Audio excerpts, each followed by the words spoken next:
My husband never came home, he disappeared, and even the police couldn't find him, I said.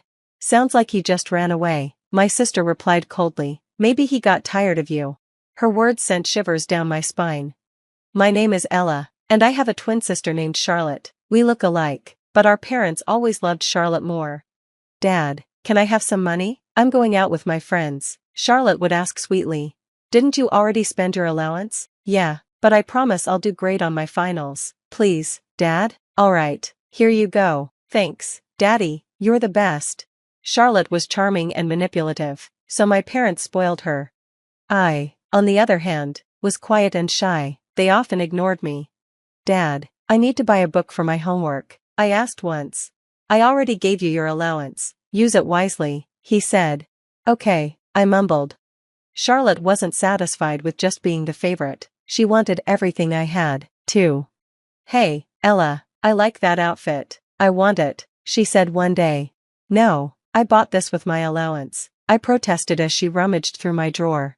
I think it'll look better on me, I'm taking it. Stop, that's mine. Mom, Ella's being mean, Charlotte cried out. Ella, don't be so selfish, Mom scolded. Let your sister have it. But why? I asked, hurt. No matter what, my parents always took Charlotte's side. If she wanted something, she got it, even if it belonged to me. I quietly endured everything, but when I graduated college, I got a job far from home. Finally, I didn't have to see my parents or Charlotte as often, and it felt like a relief. But the years of being compared to her left me with little confidence. I avoided fun and excitement, focusing only on my work. Then, I met Daniel during a business meeting. Here's the document you requested, I said. Thank you, this is so thorough, he replied with a smile. I hope it helps. It does, you're amazing. Would you like to have dinner sometime? I was surprised. I'd never had dinner alone with a man before, but I said yes. Over time, he asked me out more often. One day, Daniel looked at me and said, Ella, will you be my girlfriend? Me? Are you sure? I asked, stunned.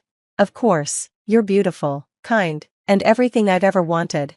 No one had ever said anything like that to me before. My heart swelled with joy. I'm so happy, thank you, Daniel, I said, my eyes brimming with tears. Daniel was hardworking, thoughtful, and responsible. He worked for a big company, made good money, and lived a stable life. After a few years of dating, we got married. I became a full-time housewife and moved into his parents' house. Mom, Dad, this is Ella. She's part of the family now, Daniel said with a smile. Welcome, Ella. We've heard you're a hardworking young woman, his mom said warmly. We're family now, so feel at home, okay? Thank you, I'll do my best, I replied, feeling relieved by their kind welcome. Daniel's parents run a small business, and their house was spacious. I quickly formed a good relationship with them, and they treated me with respect and kindness. How about we all go out for dinner tonight? Daniel's dad suggested one evening. Ella, what would you like to eat? Oh, anything you like is fine. How about Italian? There's a new restaurant nearby, Daniel's mom said. Italian sounds great. Perfect, Ella, order anything you want, Daniel added. They were always so thoughtful and made me feel included. One day, Daniel's mom handed me a delicate necklace. Ella, this necklace would look lovely on you. I used to wear it, but I'd like you to have it now. Really? It's beautiful. Thank you so much. I'm happy you'll wear it. You're my daughter now, she said, smiling. For the first time, I felt truly loved and appreciated. Living with Daniel's family was so different from my old life. I finally had a home where I felt safe and cherished. I thought this happiness would last forever. But one evening, Daniel didn't come home. Has Daniel called you? His mom asked. No, I've tried calling and texting, but there's no reply, I said, feeling uneasy. Do you think something happened? Maybe check with his friends. I'll try, I said, my voice shaking. Daniel had gone to work that morning as usual, but he never returned. I called his friends and coworkers, but no one had seen or heard from him. Desperate, I reported his disappearance to the police, but they couldn't find anything either. I couldn't stop thinking he might have been in an accident. Anxiety consumed me, and our peaceful life fell apart. My in-laws were heartbroken, sitting on the sofa with tears in their eyes. Where could he have gone? How could this happen? His mom whispered through her sobs. Seeing their sadness, I started to blame myself. Maybe I did something wrong without realizing it. Maybe it's my fault he left. I couldn't shake the feeling that I was to blame, and if it was my fault, maybe I didn't deserve to stay in this house anymore. I thought this family was my safe place, my home, but after Daniel disappeared, despair consumed me. I locked myself in my room and cried. One evening, my phone rang. My heart leaped. Could it be him? But the call wasn't from Daniel. It was from my sister, Charlotte. She rarely calls for anything important. Most of the time, she just brags, talks endlessly, and makes me feel small. This time, though, I couldn't hold it in. I told her everything. Hey, Ella, what's up? Not good, I said softly. Really? What's wrong? My husband, he disappeared. What? That boring guy from your wedding? He vanished? She said, laughing. Yes, the police couldn't find him either, I admitted. Well, maybe he just got tired of you and ran away. Her words stung. She laughed like it was a joke, but part of me wondered if it was true. I started to blame myself even more. Maybe I'd done something wrong without realizing it. The guilt ate at me, day after day. I couldn't sleep, couldn't eat, and started to think about leaving the house. One night, as I went downstairs for some water, I overheard my in-laws talking in the living room. What is he thinking? This isn't right, my father-in-law said. I feel so sorry for Ella, she's been through so much, my mother-in-law replied. It makes no sense for him to leave her like this. It only makes sense if he had an accident or something, he added. Hearing their concern for me made me burst into tears. Despite their own pain, they cared about me. Their kindness reminded me I couldn't stay lost in despair. My in-laws had lost their son, and they needed me as much as I needed them. I decided to stay strong, for all of us. The next day, I made cherry pie, my father-in-law's favorite. I made this for you. Let's eat it together, I said with a smile. Thank you, Ella. It smells amazing, he replied. From then on, we supported each other, living as a family while I continued searching for Daniel. I spoke to his colleagues, his friends, anyone who might know where he was. Then I discovered something shocking. $100,000 was missing from his bank account. The police suspected he had run away, but with no clear evidence of a crime, they stopped investigating. Years passed. My in-laws and I slowly adjusted, helping each other through life. But 7 years after Daniel vanished, tragedy struck. My father-in-law passed away after a long illness. At his funeral, as my mother-in-law and I cried, a familiar voice stopped us. Hello, I'm back. Hey, Ella, it's been a while. I turned, stunned. Daniel, where have you been? But he wasn't alone. Standing next to him was Charlotte, my sister. What? Why? What's going on? I stammered. Daniel looked completely unfazed.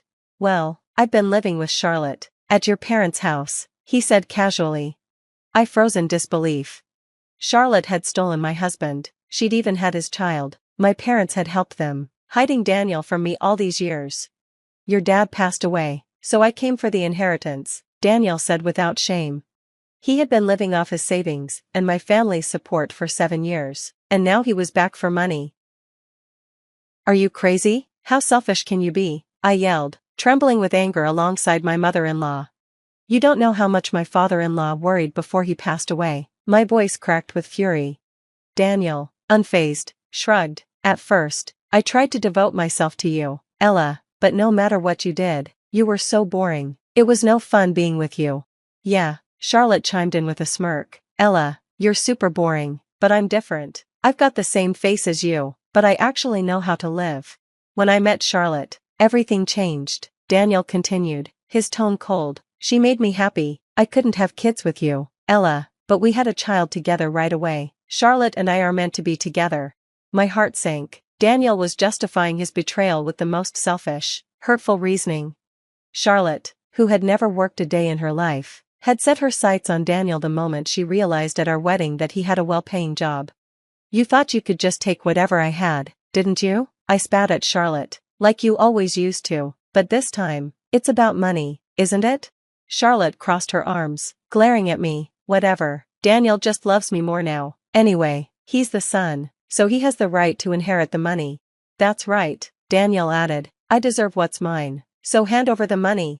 It was clear Charlotte had manipulated Daniel into coming here, demanding the inheritance. That's enough, it's not going to happen, my mother-in-law shouted, her face red with rage. Why not? It's my money, Daniel yelled. I don't care how many times you demand it. Go home, she snapped. Fuming, Daniel glared at us. I'll be back. You'd better have my money ready next time. With that, he stormed off with Charlotte. But they didn't stop there. A few days later, they started following me and my mother-in-law everywhere. Just give us the money already, Daniel demanded one day. I don't care. It was your father's money, my mother-in-law retorted. It's mine, I have a right to it, Daniel argued. Why should I give it to you? Now leave, I shouted, trying to keep calm. But no matter how many times we told them to stop, Daniel and Charlotte refused to give up. They kept pestering us, their demands growing louder and more desperate. I was just about to send them away when my mother-in-law stepped out from the back of the house. Are they here again? She asked, her voice heavy with annoyance. Yes, I replied. Charlotte, my sister, immediately turned her anger toward my mother-in-law, who was looking at them with disgust. Your son is begging, but you're just acting like a— My son is dead, my mother-in-law interrupted firmly. Huh? Both Daniel and Charlotte froze, speechless. There's a grave in the backyard, my mother-in-law added without flinching. What? No way, Daniel and Charlotte shouted in unison before rushing to the small cemetery in the woods behind the house. Sure enough, they found a gravestone with Daniel's name engraved on it. You see, he was declared dead after his disappearance, my mother-in-law explained, her voice cold and steady. Legally, after 7 years, a missing person can be declared dead. That's what we did. I inherited everything, and as far as the law is concerned, your marriage to Ella is already dissolved.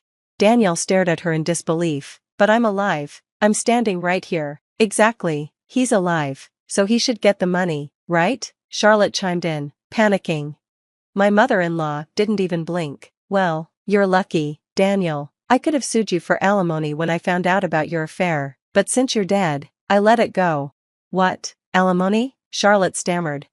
Yes, my mother-in-law said, narrowing her eyes. If you two keep pestering us for money, I'll make sure the courts deal with you, and trust me, it won't end well for you.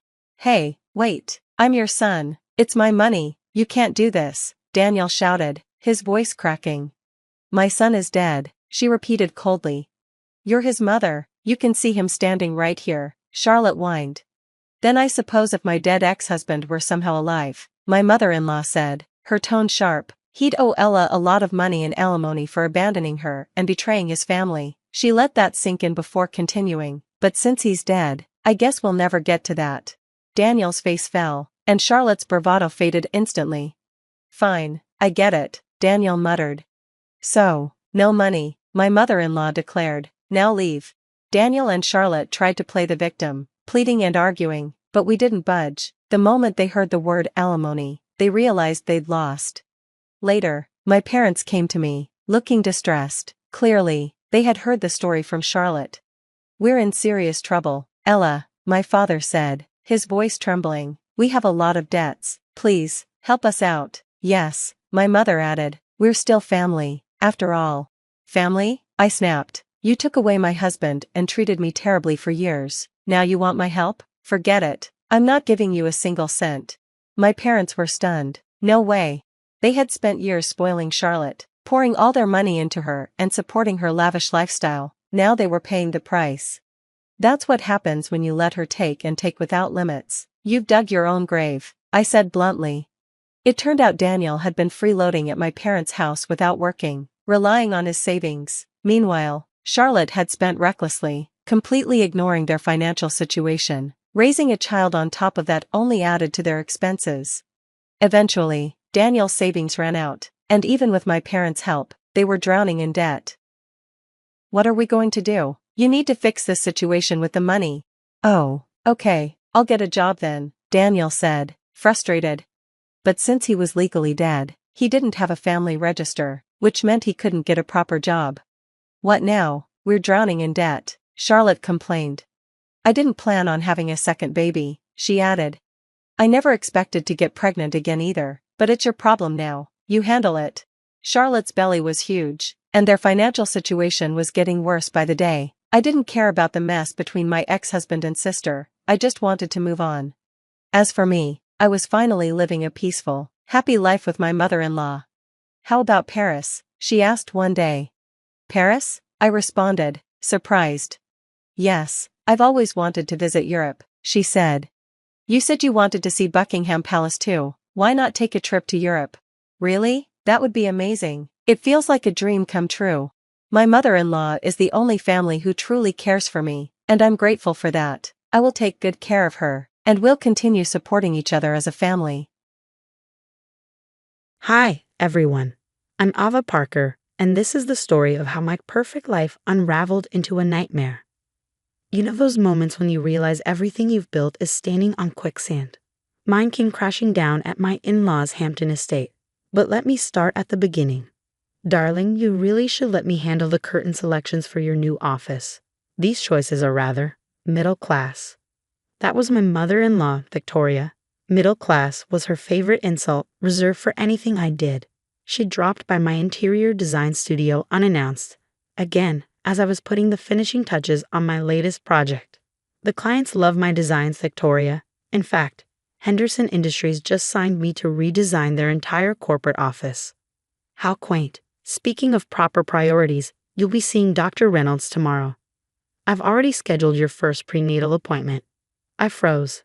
Adrian, my husband of 2 years, and I had just found out I was pregnant last week, only 8 weeks along. We were waiting for the right time to share the news. How did you? Oh, please, she interrupted, smiling like a cat with a canary. I've noticed you skipping wine at dinner. Dr. Reynolds has been our family doctor for generations. That evening, I called my mom, Sarah. As a nurse, she was always honest. Mom, is it normal for Victoria to be this involved? Honey, nothing about that woman is normal. Remember when she tried to uninvite your cousins from the wedding because their shoes were from Target? The next day, over coffee, my best friend Kate, who's a detective with a finely tuned radar for manipulation, was even more blunt. Girl, she's got her claws in everything. You've seen how she runs that charity foundation, right? Everyone's terrified of crossing her. As if that wasn't enough, Adrian's twin sister, Angela, made things worse. At family dinner, when we finally shared the pregnancy news, her fork clattered loudly against her plate. Well, isn't that just perfect? Some people have all the luck, don't they? Her bitterness was palpable.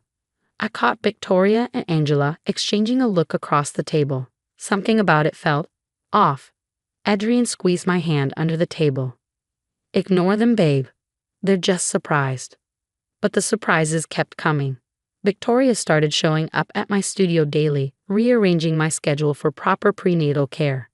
She insisted on accompanying me to every appointment with Dr. Reynolds. It's family tradition, she'd say with that icy, unrelenting smile. We take care of our own.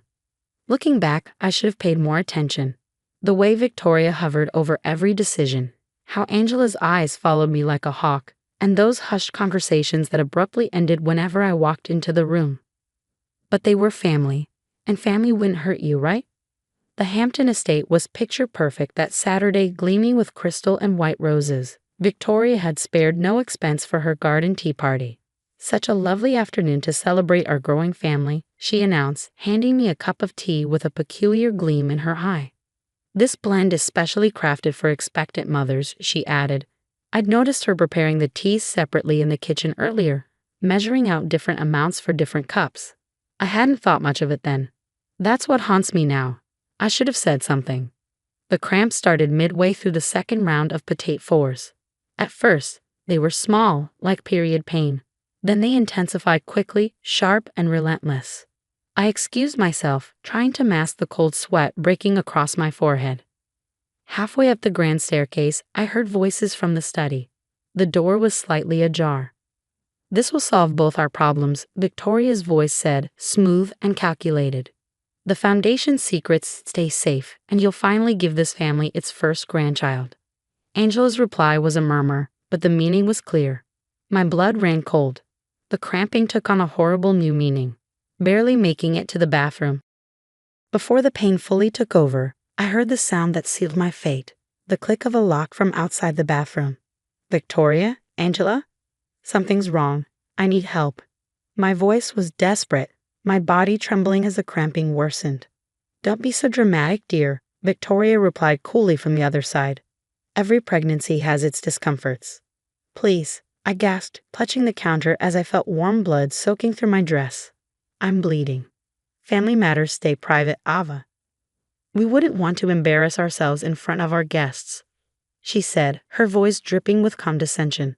You should not call your mother. The pain became unbearable. My phone had no signal. Of course, Victoria had chosen this bathroom, the one dead zone in the mansion. But thank God for my smartwatch. With shaking hands, I managed to send my location to Kate with the code 9911 and the word baby. She'd understand. Another wave of agony tore through me, and I screamed. The sound was drowned out by the classical music someone had turned up downstairs. Stop making such a fuss, Angela called through the door, her voice cold and unyielding. This is for the best. Through tears, my eyes landed on the cup of tea Victoria had handed me earlier. I brought it with me to the bathroom, setting it on the counter. Wrapping it carefully in my blood-stained dress, I tucked it into my purse. Then, I grabbed the hand towel I used to wipe my mouth earlier. Evidence. Kate had always said, preserve the evidence, no matter what. The next hour was a haze of agony. I barely registered the sound of sirens in the distance. Victoria's voice was sharp and indignant. Officers, this is a private family matter. Then, like a lifeline, I heard my mom. Where is my daughter? When they finally broke down the door, it was too late for my baby. But as the paramedics lifted me onto the stretcher, I saw Kate in the doorway, her camera flashing as she documented the scene. She held up the bloody towel and teacup with gloved hands. Mrs. Kingston, she addressed Victoria icily. I suggest you and your daughter don't leave town. Through the fog of pain and grief, I caught a glimpse of Victoria's face. The mask of control had cracked, and for the first time she looked truly terrified. But this wasn't over. Not by a long shot. 3 months living at my mom's house gave me time to grieve and plan. Adrian kept calling, begging me to come home. Baby, please, Mom feels terrible about what happened. She thought you were just having normal pregnancy symptoms. Like how locking me in a bathroom was normal, or how choosing our doctor was normal. Adrian had no answer, but I did. Working from my laptop, I dug into the Charity Foundation's records. Victoria had given me access months ago. Likely assuming I was too middle class to understand financial documents, she underestimated me. Kate, look at this, I said one night, sliding my laptop across the kitchen table. The foundation paid $500,000 for emergency structural repairs to a building they don't even own. Kate whistled. And these contractors? They don't exist. This is money laundering 101. The hospital toxicology report arrived next. Kate spread the papers out in front of me. The tea contained misoprostol, she said grimly. It's used for medical abortions. And get this, only your cup tested positive. The others were clean. Victoria's obsession with control was her undoing. Security footage from her smart home system showed her in the kitchen that day, measuring something into my cup separately. Then came Dr. Reynolds' records, years of monthly payments from the Foundation for Consulting Services. Your perfect family doctor was on Victoria's payroll, Kate said. He knew exactly what that tea would do. The final blow came when Angela showed up at my mom's door, mascara streaked down her cheeks. I can't sleep, she sobbed. I keep hearing you scream. She spilled everything. The Foundation's fake charities, Victoria's panic over my pregnancy, threatening her empire, and a plan to end it all. I was so jealous of your pregnancy, Angela admitted, trembling. I went along with it. I'm so sorry. Her signed confession was the nail in the coffin. I laid everything out for Adrian, the fraud, the toxicology reports, Angela's confession, and finally, the security footage showing his mother poisoning me. His hands shook as he stared at the evidence. She always said everything she did was for the family. I thought, his voice broke.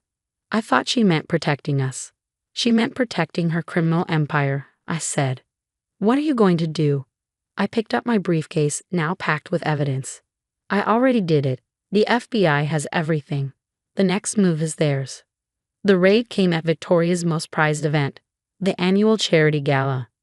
Under the glittering chandeliers surrounded by the elite of society, the annual Kingston Foundation Gala was Victoria's crowning achievement, a glittering affair where Manhattan's elite patted themselves on the back for their generosity. It was meant to showcase her power and influence. Too bad the FBI had other plans. FBI, everyone stay where you are. The agent stormed in mid-sentence, interrupting Victoria's carefully rehearsed welcome speech. The room froze and all eyes turned to the stage. The look on her face, priceless. Her perfect mask shattered as an agent stepped forward. Victoria Kingston, you're under arrest for money laundering and aggravated assault. This is ridiculous. Do you know who I am? Victoria snapped, but her voice wavered as handcuffs clicked around her wrists. The society pages had a field day the next morning. Kingston Foundation, charity or criminal enterprise? Socialite grandmother to be charged in forced miscarriage plot. Her precious reputation, built over decades, was obliterated overnight. Dr. Reynolds broke first, striking a plea deal to reduce his sentence. Mrs. Kingston provided the drugs and instructed me to approve their use. She said it was a family matter. His medical license was revoked within hours of his confession. Adrian, shattered and guilt-ridden, came to my office with divorce papers in hand. I'm not contesting anything, Ava. Take whatever you want. His voice cracked. I'm sorry I didn't protect you. I signed without hesitation. Victoria's trial was swift. Multiple counts of money laundering, aggravated assault, and conspiracy sealed her fate. Standing in court in a designer suit that looked wildly out of place with handcuffs, she listened as the judge condemned her actions. The court recognizes the particularly heinous nature of using medical assault to conceal financial crimes, the judge declared before delivering a lengthy sentence. Angela sent a letter from the therapy retreat she checked into. I'm getting help. Real help.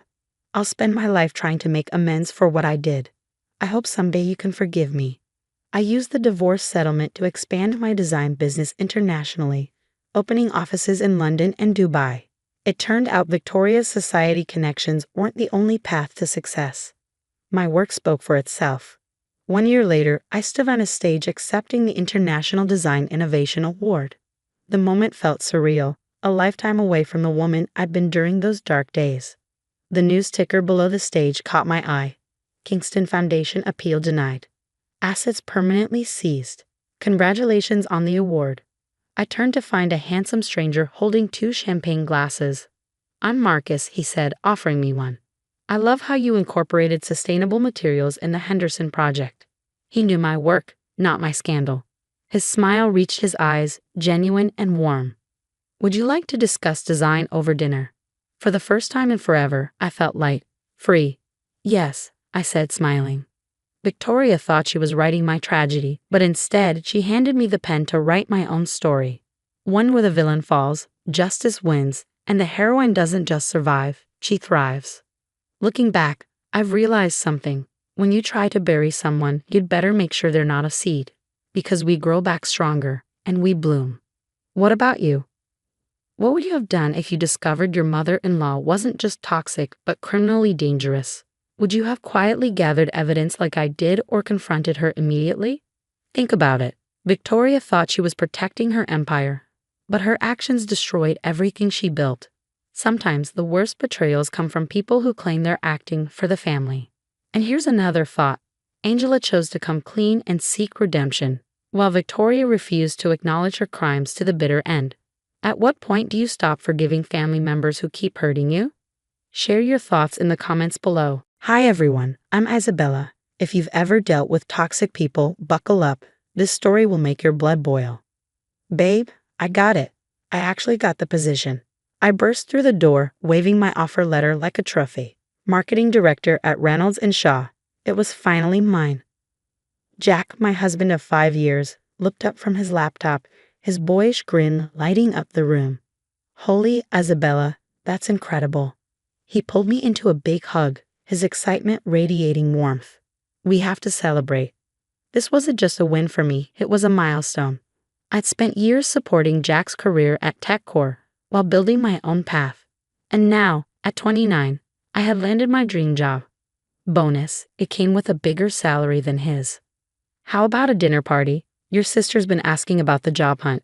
I already texted her. Sarah and Tom are coming Saturday. Ah, Sarah, Jack's sister, a top real estate agent with a flawless exterior and a knack for backhanded compliments. Navigating her interesting personality was a skill I'd reluctantly mastered over the years.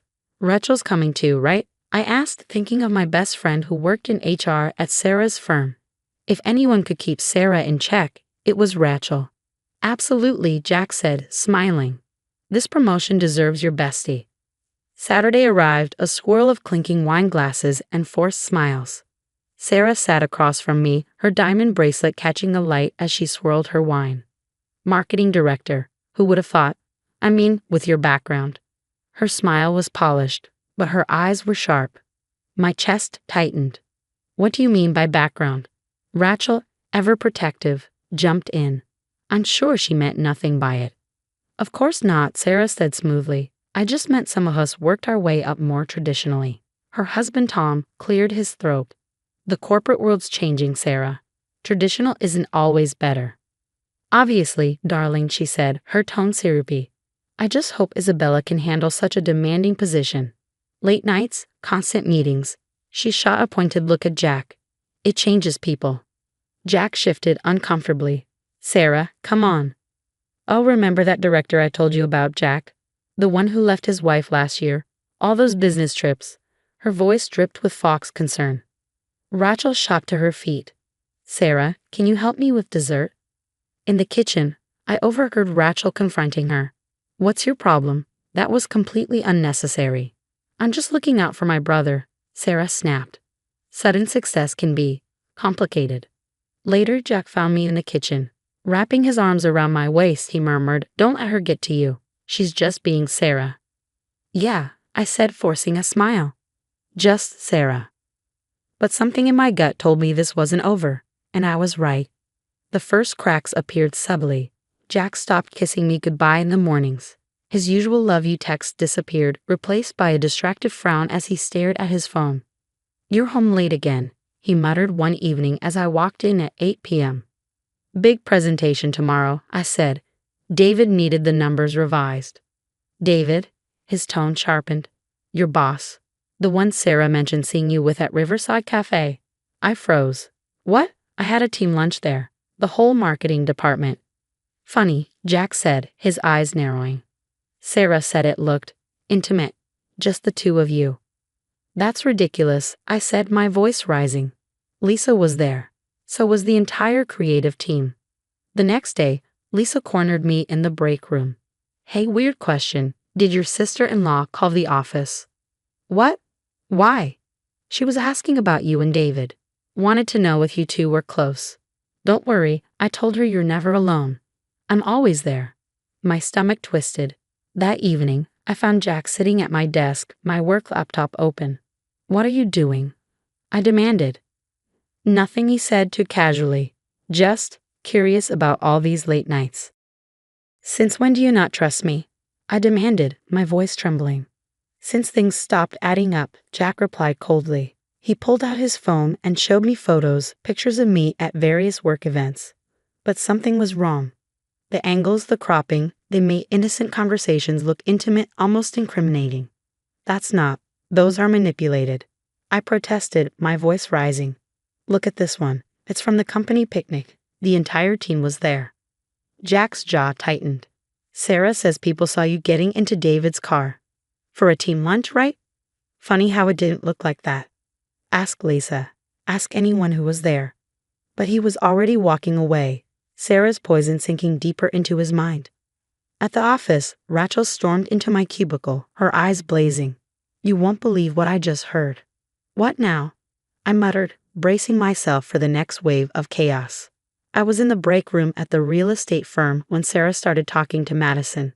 She said, Little Miss Marketing Director won't be so smug when Jack sees all the evidence. I've always known she wasn't good enough for him. Time to put her in her place. My stomach dropped. She's bragging about it. Rachel nodded, her jaw clenched. She's not just spreading lies, Isabella. She's strategizing.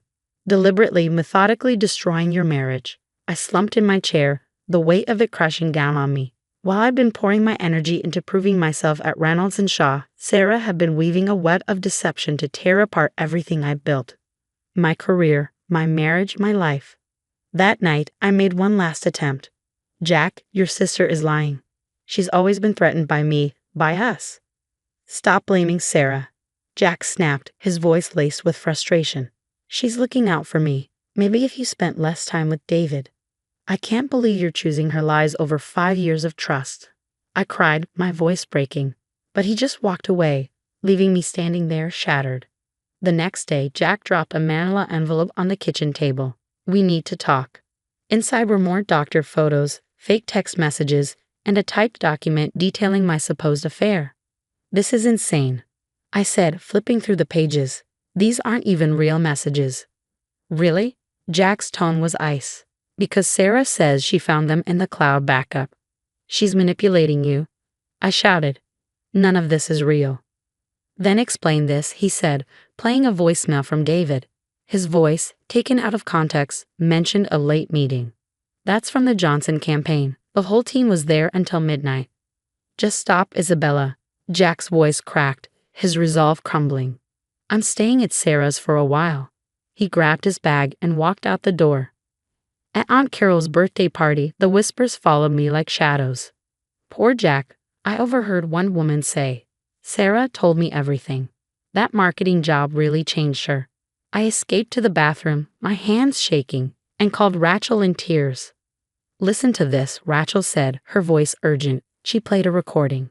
Sarah's voice, clear and smug, echoed through the phone. It was so easy, Sarah gloated. Just a few tweaked photos, some edited messages. Jack's always been so naive. Isabella thinks she's so special with her big promotion, but I'm showing everyone what she really is. Rage replaced my tears, but Rachel wasn't done. Tom found something, she said. On their home computer, Sarah's been using Photoshop, creating fake emails, threads, photos. There's a whole folder. At work, Lisa rushed to my desk. Isabella, our it guy Kevin confessed. He's been trying to hack your email. Sarah paid him. David called me into his office. Isabella, we flagged unusual login attempts on your account. Also, Sarah's been calling our clients, asking about our meetings. My world was in pieces, but something shifted inside me. The pain hardened into resolve. That night, standing alone in the house surrounded by the remnants of my life, I made a decision. My phone buzzed, another text from Jack. Sarah found more proof. How could you do this to us? I ignored it. Rachel called next. We've got her, Isabella. Tom documented everything. Lisa caught the it guy. David's got proof of her harassment. We have all the evidence. I looked at our wedding photo on the mantel, the smiling faces of two people who'd promised each other forever. The tears stopped. The pain turned to steel. Send me everything, I told Rachel. Every recording, every document, every fake photo. It's time everyone knows the truth. What are you going to do? Rachel asked cautiously. I straightened my shoulders, the fire inside me burning hotter than ever. I'm going to take back my life. And Sarah? She's going to learn what happens when you mess with the wrong woman. I pulled out my laptop and began compiling the evidence. Sarah thought she'd won. But she had no idea this was just the beginning of her end. It's time, Rachel said, handing me a USB drive. Every word of Sarah bragging about destroying your marriage is on here. Tom's email followed minutes later. Attached was Sarah's entire folder of manipulated evidence, timestamped photos with original versions before her edits, detailed plans to hack my work email, and even a schedule of when to feed Jack specific proof. There's more, Lisa said, joining our conference call. We traced the hacking attempts. Kevin confessed everything. Sarah paid him $5,000 to break into your work email. Then came the bombshell from Tom. I'm filing for divorce. I can't stay married to someone this manipulative. I'm making everything public. Her vendetta, the fake evidence, all of it. The fallout was swift. Sarah's real estate firm called an emergency board meeting. Rachel texted me updates as it unfolded. They're reviewing everything, Rachel wrote. Sarah's trying to deny it, but Tom's evidence is irrefutable. The board's worried about reputation damage. Hours later, the final verdict arrived, terminated effective immediately. The firm released a statement condemning her actions. Fabricating evidence and destroying families violates our moral code, it read. Sarah's termination hit the industry newsletters within days. Major firms blacklisted her, unwilling to take on the liability of someone so toxic. Her once golden reputation was in tatters. Jack appeared at my door one rainy evening, looking broken. Isabella, he said softly, his voice cracking. I'm so sorry. I should have trusted you. You were right about Sarah. She manipulated me and I fell for it. Please, I'll do anything to fix this. I stared at him, feeling nothing but the weight of betrayal. You're right, Jack. Sarah manipulated you. But you still chose to trust her lies over the love we built. There's nothing left to fix. As Sarah's carefully curated life fell apart, the calls began. Mutual friends and family, armed with the truth, confronted her. Job applications were rejected. Angry messages filled her voicemail. Then she called me, her voice trembling. Isabella, please, she begged. I'm losing everything. Can't you tell them it was a misunderstanding? I almost laughed. Like you told everyone my success came from sleeping with my boss? Karma's not so fun, is it, Sarah? I hung up, my heart steady. 6 months later, a for sale sign went up in front of Sarah and Tom's house. She couldn't afford it anymore. No reputable firm would touch her. Her social circle evaporated, leaving her with nothing but the wreckage of her own making. Meanwhile, I thrived. Reynolds and Shaw promoted me to executive marketing director after the Johnson campaign broke records. My divorce papers sat signed on my lawyer's desk, ready to close the final chapter of that part of my life. This wasn't just a victory, it was a rebirth. Sometimes, karma doesn't just knock, it kicks down the whole damn door. Now I have a question for you. What would you do if your spouse believed lies about you without giving you the chance to defend yourself? Would you forgive them once the truth came out, or would you, like I did, see their lack of trust as a revelation of their true character? Let me know your thoughts in the comments below. Hello everyone, I'm Annie. What I'm about to share isn't easy, but I believe my story needs to be told. 3 months ago, I was 8 months pregnant, working as a pediatric physical therapist in Boston. I thought I had the perfect life. Now I'm a single mom, and I've learned the hard way that sometimes the people closest to you can be the most dangerous. This is my story of survival, strength, and justice. Let me take you back to where it all began. I absolutely loved my job at Boston Children's Hospital. Helping kids overcome physical challenges was my passion. One of my favorite patients, Tommy, was learning to walk again after an accident. Every session, he faced his challenges with determination and made me laugh.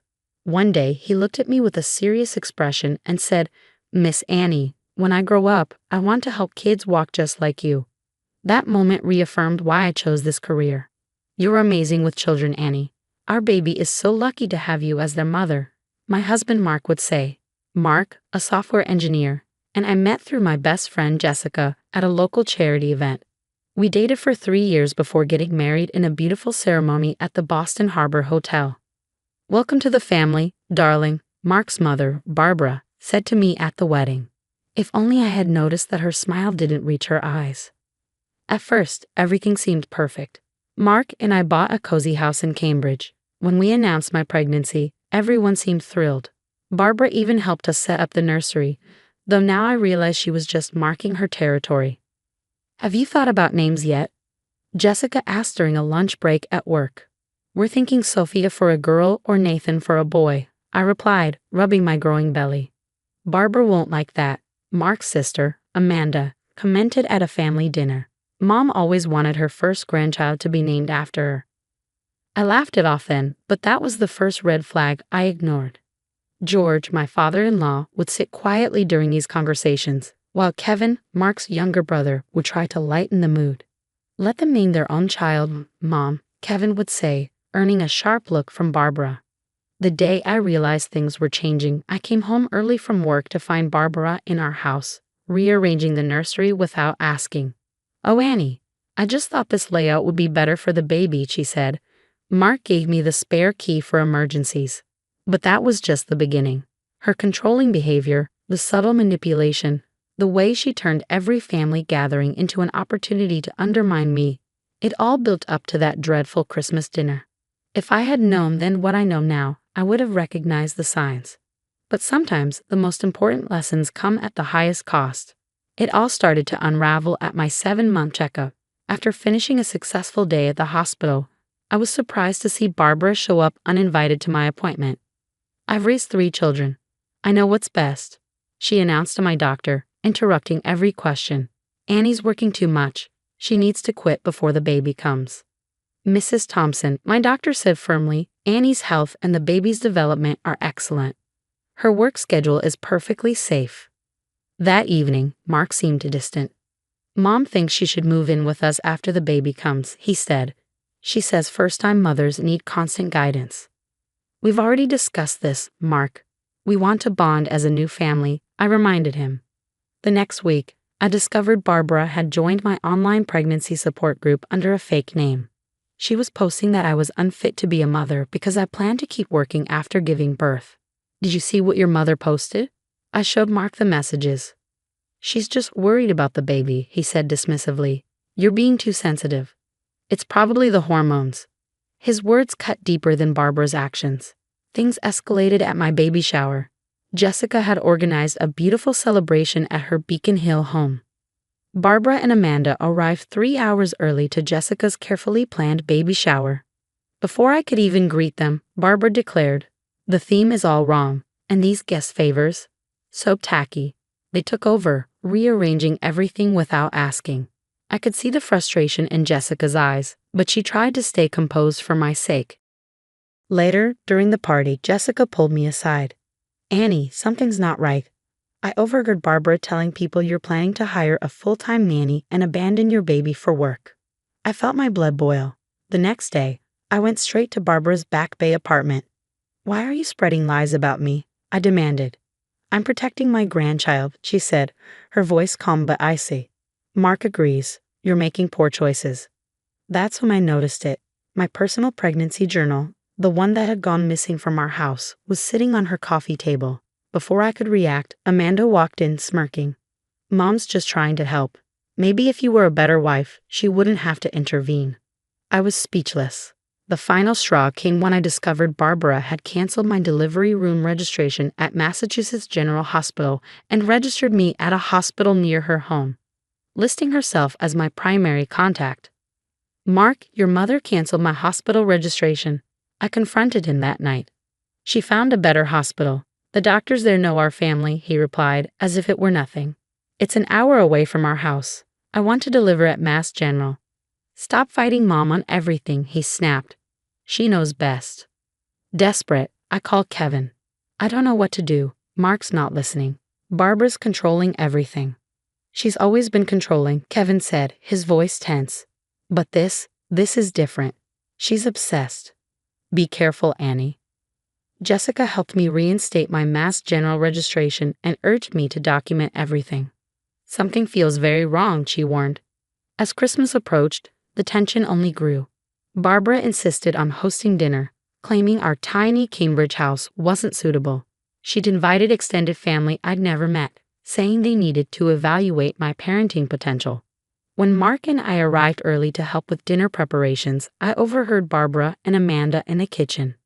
"We need to show everyone what she's really like," Barbara whispered.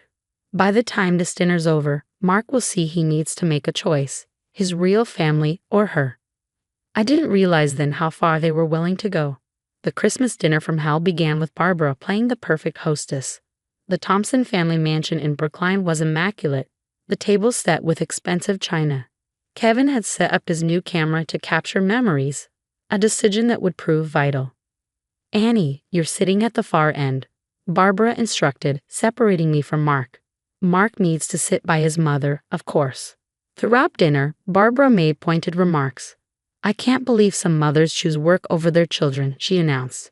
I stayed quiet, rubbing my belly soothingly as the baby kicked, sensing my distress.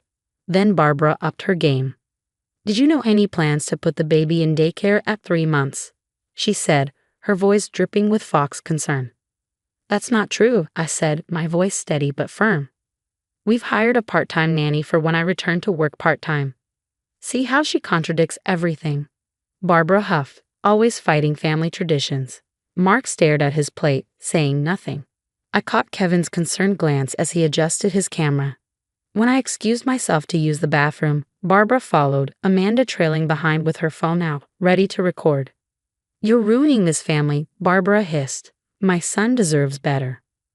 "I'm done with your games," I said, trying to move past her. Then it happened. Barbara's face twisted with rage. She lunged at me, shoving my stomach with both hands. I stumbled back, hitting a wall.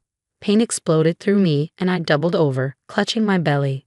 "Mom, Kevin shouted, running toward us. She attacked me.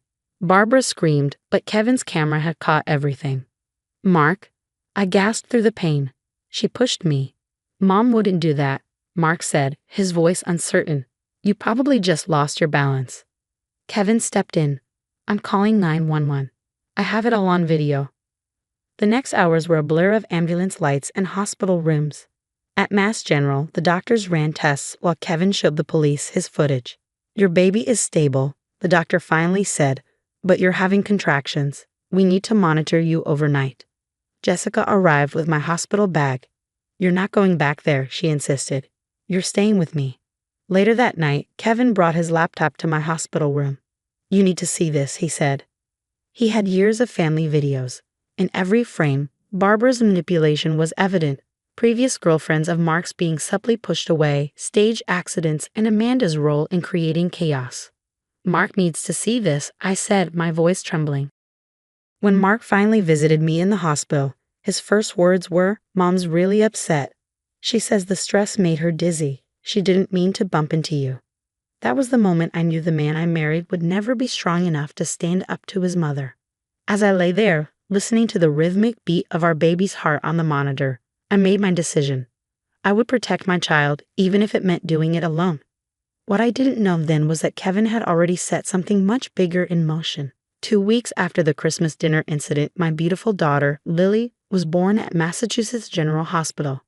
Jessica and Kevin were by my side, offering unwavering support, while Mark lingered in the hallway, still torn between his mother and his child.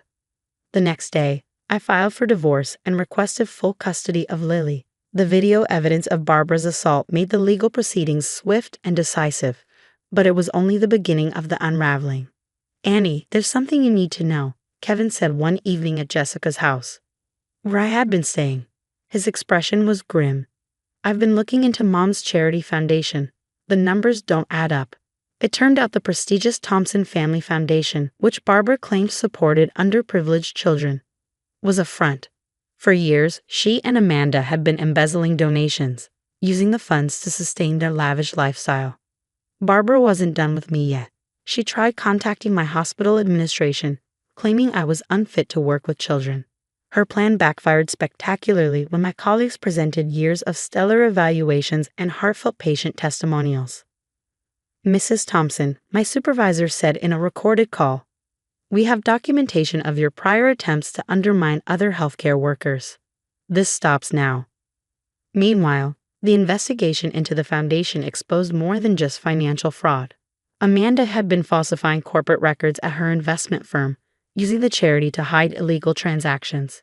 When the SEC got involved, the entire scheme crumbled. Barbara's interference even reached Mark's workplace. In a desperate attempt to prove I was controlling him, she spread rumors about his mental state. Instead, her meddling led to his project being reassigned, effectively ending his career advancement. As their carefully constructed facade collapsed, I focused on healing and building a future for Lily and me. With support from Jessica and an incredible network of friends, I opened my own pediatric therapy center in Cambridge. Our mission: to provide genuine support to children from low-income families, the kind of support Barbara's foundation only pretended to offer. One morning, Kevin sent me a news clip. Barbara and Amanda were facing federal charges for fraud and financial crimes. Their once impenetrable social circle had evaporated as more victims came forward. Daughters-in-law, charity donors, business associates, each with their own story of betrayal. Today, Lily turns 5. We're celebrating at our center's new playground, built with the help of legitimate local charities. She's twirling in a princess dress, proudly showing her friends how to use the adaptive play equipment we designed for children with diverse abilities. As I watch her, I reflect on how far we've come. If you've ever dealt with a toxic family member, what would you have done differently? Would you confront them immediately, involve your spouse, or quietly gather more evidence? Sharing our stories helps others recognize red flags before situations escalate. If this story resonated with you, please like and subscribe. Together we can build a community of support where we learn to stand up to manipulation and reclaim our strength.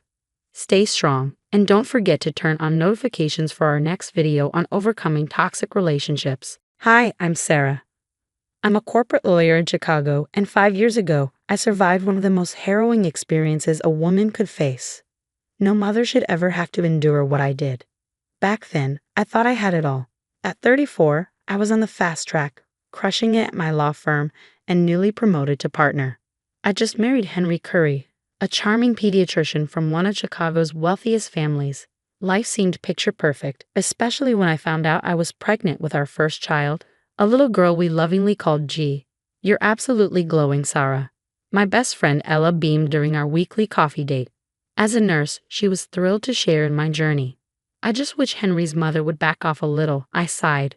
Yesterday, she insisted on redecorating the nursery because apparently, mint green isn't sophisticated enough for a Curry baby. "Has Henry said anything?" Ella asked, concern creeping into her voice. "You know how he is with Eleanor. Mom just wants the best for us, honey." I rolled my eyes. Sometimes I swear I married them both. Eleanor Curry was the queen of Chicago's social elite, all designer suits and charity galas. But beneath her polished exterior lay a knack for manipulation. The subtle digs started early. "Darling, are you sure you want to keep working?" "A Curry wife has never needed to," she'd say sweetly. Or, "Henry dear, Sarah looks so tired. Perhaps we should hire her a stylist." The only ally I had in the Curry family was Henry's sister, Alicia. During a family dinner, she pulled me aside, her voice low. "Watch yourself with Mom." She did the same thing to Brian's wife. Julie tried to stand her ground, but in the end, Brian always sided with Mom. It destroyed their marriage. After that, I started noticing it more. Henry would consult Eleanor about everything. My carefully planned birth preferences were quietly revised during our Sunday dinners. Dr. Phillips is one of the best OB-GYNs in Chicago. I protested when Eleanor suggested her friend, Dr. Patricia Wells. "Patricia comes from an excellent family," Eleanor purred. "She understands our standards." Henry nodded along without hesitation. Even my pregnancy announcement became a battlefield. I posted a simple, heartfelt message on social media, only for Eleanor to corner me. An announcement on Facebook, like some common event. "Really, Sarah?" she said, her voice dripping with disapproval. Henry stood silent as always. If I'd known what was coming, I might have run. But I kept believing that once the baby arrived, things would settle. I couldn't have been more wrong. "You've been so emotional lately," Henry said one night, echoing his mother's concern. "Maybe Mom's right about you needing help." I didn't realize their idea of help would lead to my worst nightmare. The night everything changed. 2 weeks before my due date, during dinner, I felt a sharp pain. "Henry, something's wrong. I think I'm in labor." I gasped, clutching my stomach. "Don't be dramatic, dear. It's probably Braxton Hicks," Eleanor said dismissively. But when my water broke moments later, even she couldn't deny it. At the hospital, I immediately sensed something was off. Instead of Dr. Phillips, a tall woman in pearls entered the room. "Sarah, this is Dr. Wells." "Mother arranged everything," Henry said, already signing forms. "No, I want Dr. Phillips. He knows my birth plan." I protested, but another contraction racked my body. "You're being irrational, sweetie. Patricia is more than qualified," Eleanor cooed, her condescension palpable. Through the pain, I heard whispers. "She's been increasingly unstable," Eleanor murmured, "refusing family traditions, concerning behavior." "Stop talking about me like I'm not here," I shouted, but Dr. Wells just scribbled in my chart. "Patient exhibiting signs of paranoia and aggression," she muttered under her breath. "Henry, please, this isn't what we planned." I begged. "Mom says this is best. You're not thinking clearly," he replied, his tone disturbingly calm. Then Alicia burst in. "Sarah, Ella's outside. They won't let her in." "What? She's my support person." I tried to reach for my phone, but Eleanor intercepted it smoothly. "You don't need outside interference, dear. Family only." "I think we need to calm her down," Dr. Wells said, preparing a syringe. "No, I don't want to be sedated. I want to be present for my baby's birth." "It's for your own good," Henry said, holding my arm as I struggled. "You can't do this. I don't consent." I screamed, but my voice was ignored. "Alicia, help me," I pleaded, tears streaming down my face. But she stood frozen, her own tears falling. "I'm so sorry," she whispered. The last thing I remembered before the sedative took hold was Eleanor's satisfied smile. "They're much better," she purred. Now we can proceed properly. I drifted in and out of consciousness, catching fragmented conversations. Such difficult behavior, one voice murmured. Thank goodness we intervened, another chimed in. The Curry name must be protected. When I finally stirred, a nurse was placing my daughter into Eleanor's arms. Welcome to the world, little Gia Curry, Eleanor cooed. Grandma will make sure you're raised properly. Through the haze, I saw Henry beaming at his mother, oblivious to me. My limbs felt leaden, and my voice was trapped in my throat. Then I noticed Alicia. Her hand slipped into her purse, retrieving something. Papers from my medical chart. Before I could process it, the darkness swallowed me again. That day, I lost more than my birth experience.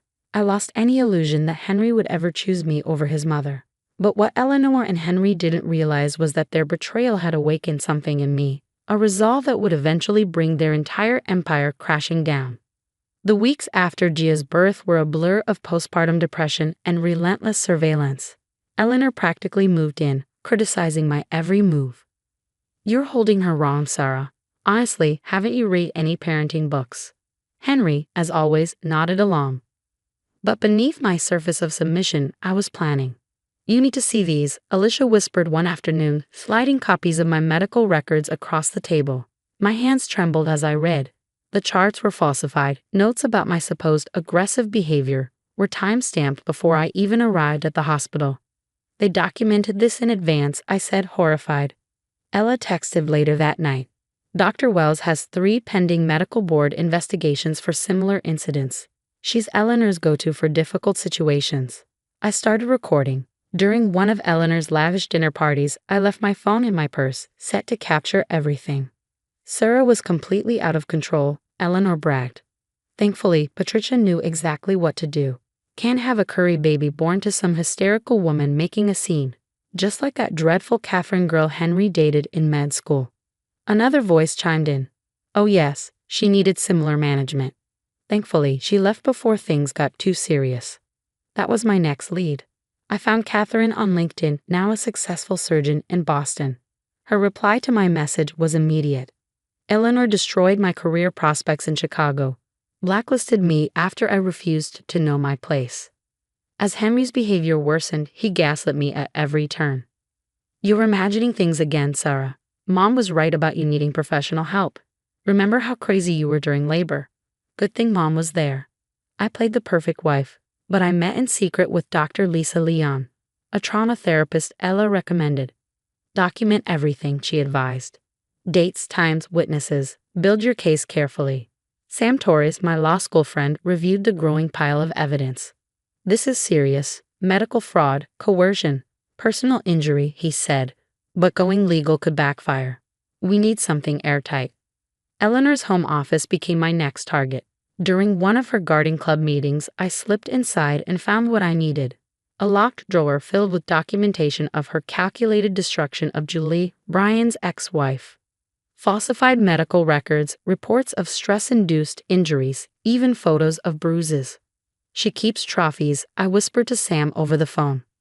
Careful, he warned. Eleanor has powerful friends. One wrong move, and they'll crush you. I recorded Henry's drunken confession late one night. Mom always knows best, he slurred. She fixed things with Catherine too. You should be grateful. Every piece of evidence went into a secure cloud drive. Eleanor's bragging, Henry's confessions, Dr. Wells's falsified records, Julie's photos, Catherine's statement. We're almost ready, Sam confirmed. One final push. I looked at Gia, sleeping peacefully. Eleanor was already planning her future, best schools, proper friends, a suitable marriage. Not my daughter, I whispered. You won't destroy her too. Gia's first birthday was the perfect cover. While Eleanor orchestrated a grand society party, I executed my escape. Everything I needed was already moved to a new apartment. When Henry left for his shift, I took Gia and disappeared. As Eleanor's guests arrived, Henry received a text. Your mother won't be attending the party. Check your email. I sent the evidence to him, Eleanor, and their closest allies. Alicia had already submitted an anonymous tip to the medical board about Dr. Wells. Within hours, investigators seized her records. Did you hear? The whispers spread like wildfire. Dr. Wells is under investigation for medical fraud. Apparently, she was sedating women against their will. Eleanor Curry's involved. My carefully compiled evidence didn't just end up in court, it found its way into the hands of hospital administrators. Security footage showed Henry accessing patient records he had no business touching, prescribing medications without proper documentation. Dr. Curry, we need to discuss some irregularities in your practice, his chief of medicine said, the words carrying the weight of impending ruin. The scandal exploded. Eleanor's carefully curated world began to collapse. Her prestigious country club friends stopped returning her calls, her charity board positions evaporated, and the once revered queen of Chicago's social scene became a pariah. You manipulative bastard asterisk. Henry's voice snarled through my voicemail. You've ruined everything. But the evidence was irrefutable. His hospital privileges were suspended, pending a full investigation. In family court, his erratic behavior sealed his fate. Full custody granted to the mother, the judge declared, his gaze heavy with disapproval as he looked at Henry. Alicia later told me that Henry lost his medical license, not for what he did to me, but for writing fraudulent prescriptions during his downward spiral. 5 years later, 5 years have passed, and Gia is now a confident, joyful kindergartner, untouched by Eleanor's poison. My law practice, specializing in medical advocacy, thrives. Women seek me out, sharing stories that sound all too familiar. He's gaslighting me. His mother controls everything. The doctor is their friend, Jessica, my latest client, whispered, her voice trembling. Bruised and scared, she looked like I once did. They've taken everything, she choked out. No, I said firmly. They tried, but you're stronger than they know. Let me help you prove it. My phone buzzed, another text from Henry, begging to see Gia. Delete. Another invitation from Eleanor to reconcile. Delete. Mommy, look. Gia ran up, holding a drawing of 2 stick figures. It's us. No manipulative grandmother. No weak father. No toxic legacy. Just us. Perfect. I smiled. That's exactly who we are. The Curry name meant nothing now. Eleanor's empire was dust. Henry lost everything he valued. But Gia and I, we were thriving. I turned back to Jessica, ready to fight back. Her shoulders straightened, eyes hardening with determination. Ready. I opened my laptop, thinking of the countless women still trapped in similar situations. This wasn't just about revenge anymore. It was about breaking the cycle, one case at a time. A question for you. This story was an experiment in exploring the dark realities of medical abuse and family betrayal. Now, I have a few questions for you. If you discovered that your spouse and their family had drugged you during one of your most vulnerable moments, like childbirth, how would you respond? Would you strike back hard and fast, or would you play the long game of calculated revenge like I did? And here's the tough part, would you feel guilty watching their complete downfall, knowing they brought it on themselves? There's a fine line between justice and revenge. Did I cross it? Was it wrong to feel satisfaction seeing Eleanor lose her status and Henry his license? Or did they deserve every bit of their karma? Share your thoughts in the comments. Hi, I'm Susan. I'm 34, a marketing executive, and from the outside, my life probably looks picture perfect, cozy suburban house, loving husband, Mark. But let me tell you, appearances can be deceiving. There's trouble in paradise. First off, there's Evelyn, my mother-in-law. The woman is relentless, always meddling, always judging. Susan, dear, don't you think Mark deserves a home-cooked meal after his long day at work? I swear, one of these days I'm going to snap. But I don't. I bite my tongue and force a smile. We take turns cooking, Evelyn. Mark enjoys it too. Then there's my dad, Robert. He's about to undergo major heart surgery, and I'm barely holding it together. I called my sister Emma, hoping for support. I'm really worried about Dad's surgery. Come on, Susan. You're always so dramatic. He'll be fine. Thanks for the compassion, sis. Real helpful. Thank God for Sophia, my best friend. She's been my rock. I don't know how I'm going to handle all this. Deep breaths, Susan. We'll get through it together. Want me to come over with wine? Now that is a real friend. At work, there's Jake. Always helpful, always there. Maybe a little too much. Hey, Susan, want me to take a look at that report for you? Thanks, Jake, but I've got it under control. It's sweet, but sometimes I wonder if there's more behind his attentiveness. But the real issue, the pressure. Balancing work, family, and Evelyn's expectations is slowly unraveling me. When I try to talk to Mark, it's like hitting a wall. Mark, can we talk about what's going on? Nothing's going on, Susan. You're overthinking again. Overthinking? Maybe, but something feels off. With everything piling up, Dad's surgery, Evelyn's constant criticism, Emma's indifference, I'm losing my grip. The day of Dad's surgery, I was a wreck. I kissed Mark goodbye, barely noticing his mumbled response as I rushed out. I'll be back as soon as I can. I called over my shoulder.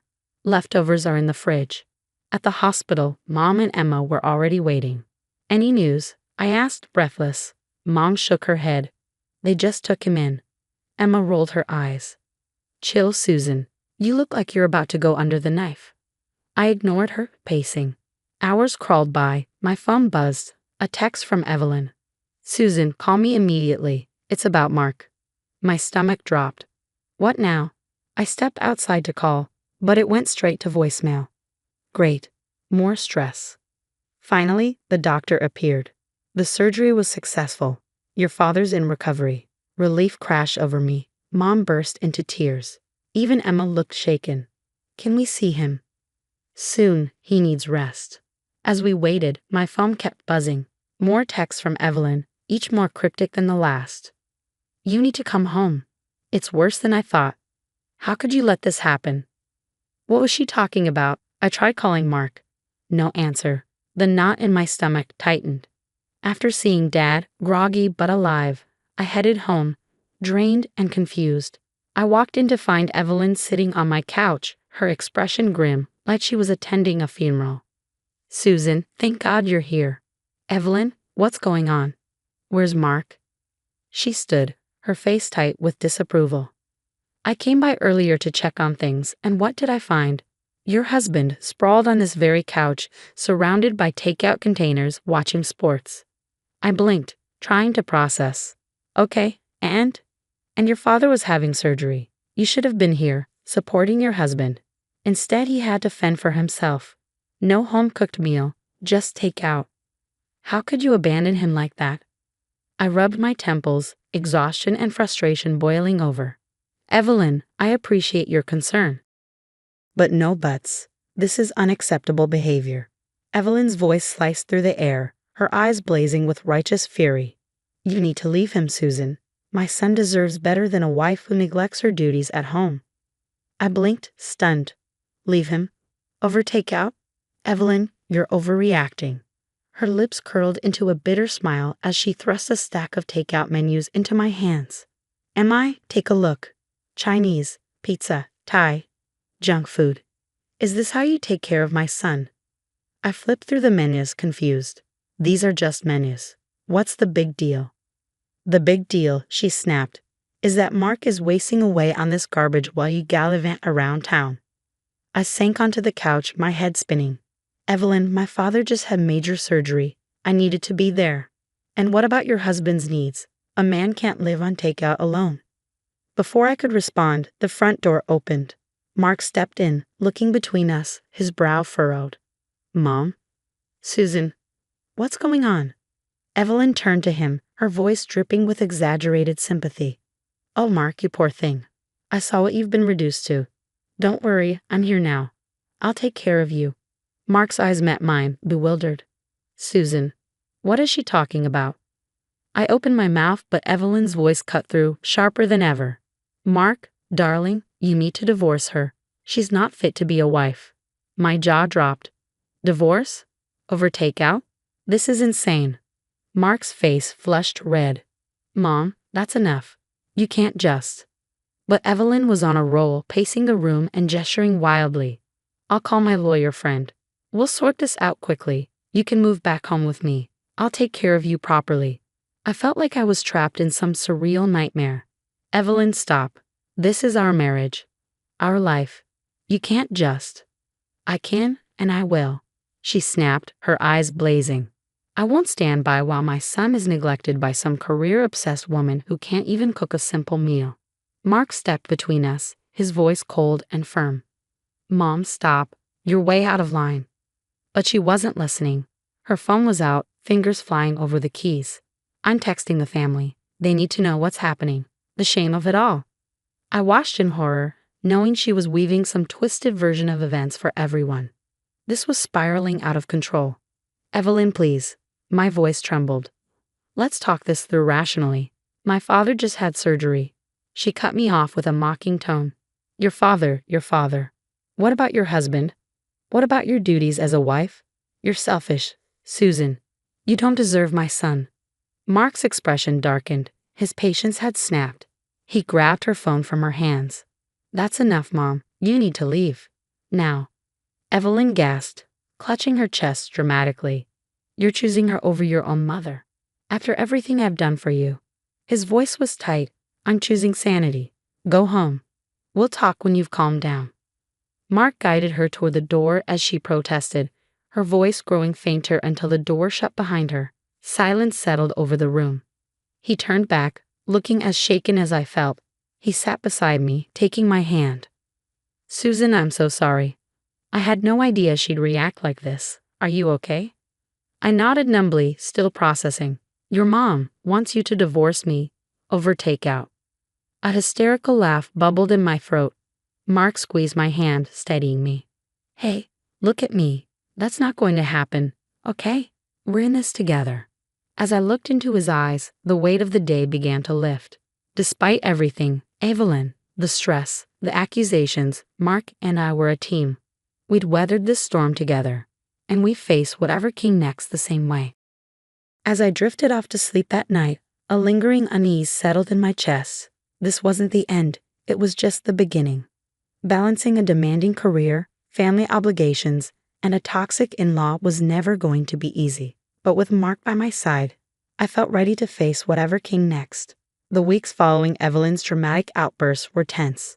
She bombarded us with calls, texts, and even unannounced visits, but Mark and I stood firm, presenting a united front. Her unreasonable demands grew louder, but so did our resolve. Then came the family gathering. Evelyn had orchestrated what she called a marriage intervention. She convinced Mark's siblings and their spouses to gather under the guise of concern, ready to fix our marriage. But Evelyn was about to realize that this intervention wouldn't go as planned. We sat in Mark's sister Sarah's living room, the air thick with tension. Evelyn, seated at the center like a general leading her troops, cleared her throat dramatically. We're all here because we're worried about Mark, she began, her voice dripping with false sympathy. Susan has been neglecting her wifely duties, leaving my poor son to fend for himself with takeout while she gallivants around town. Mark tensed beside me, but before he could respond, his brother Tom spoke up, his tone sharp. Mom, are you seriously still on about this? It was one day. Susan's dad was having surgery.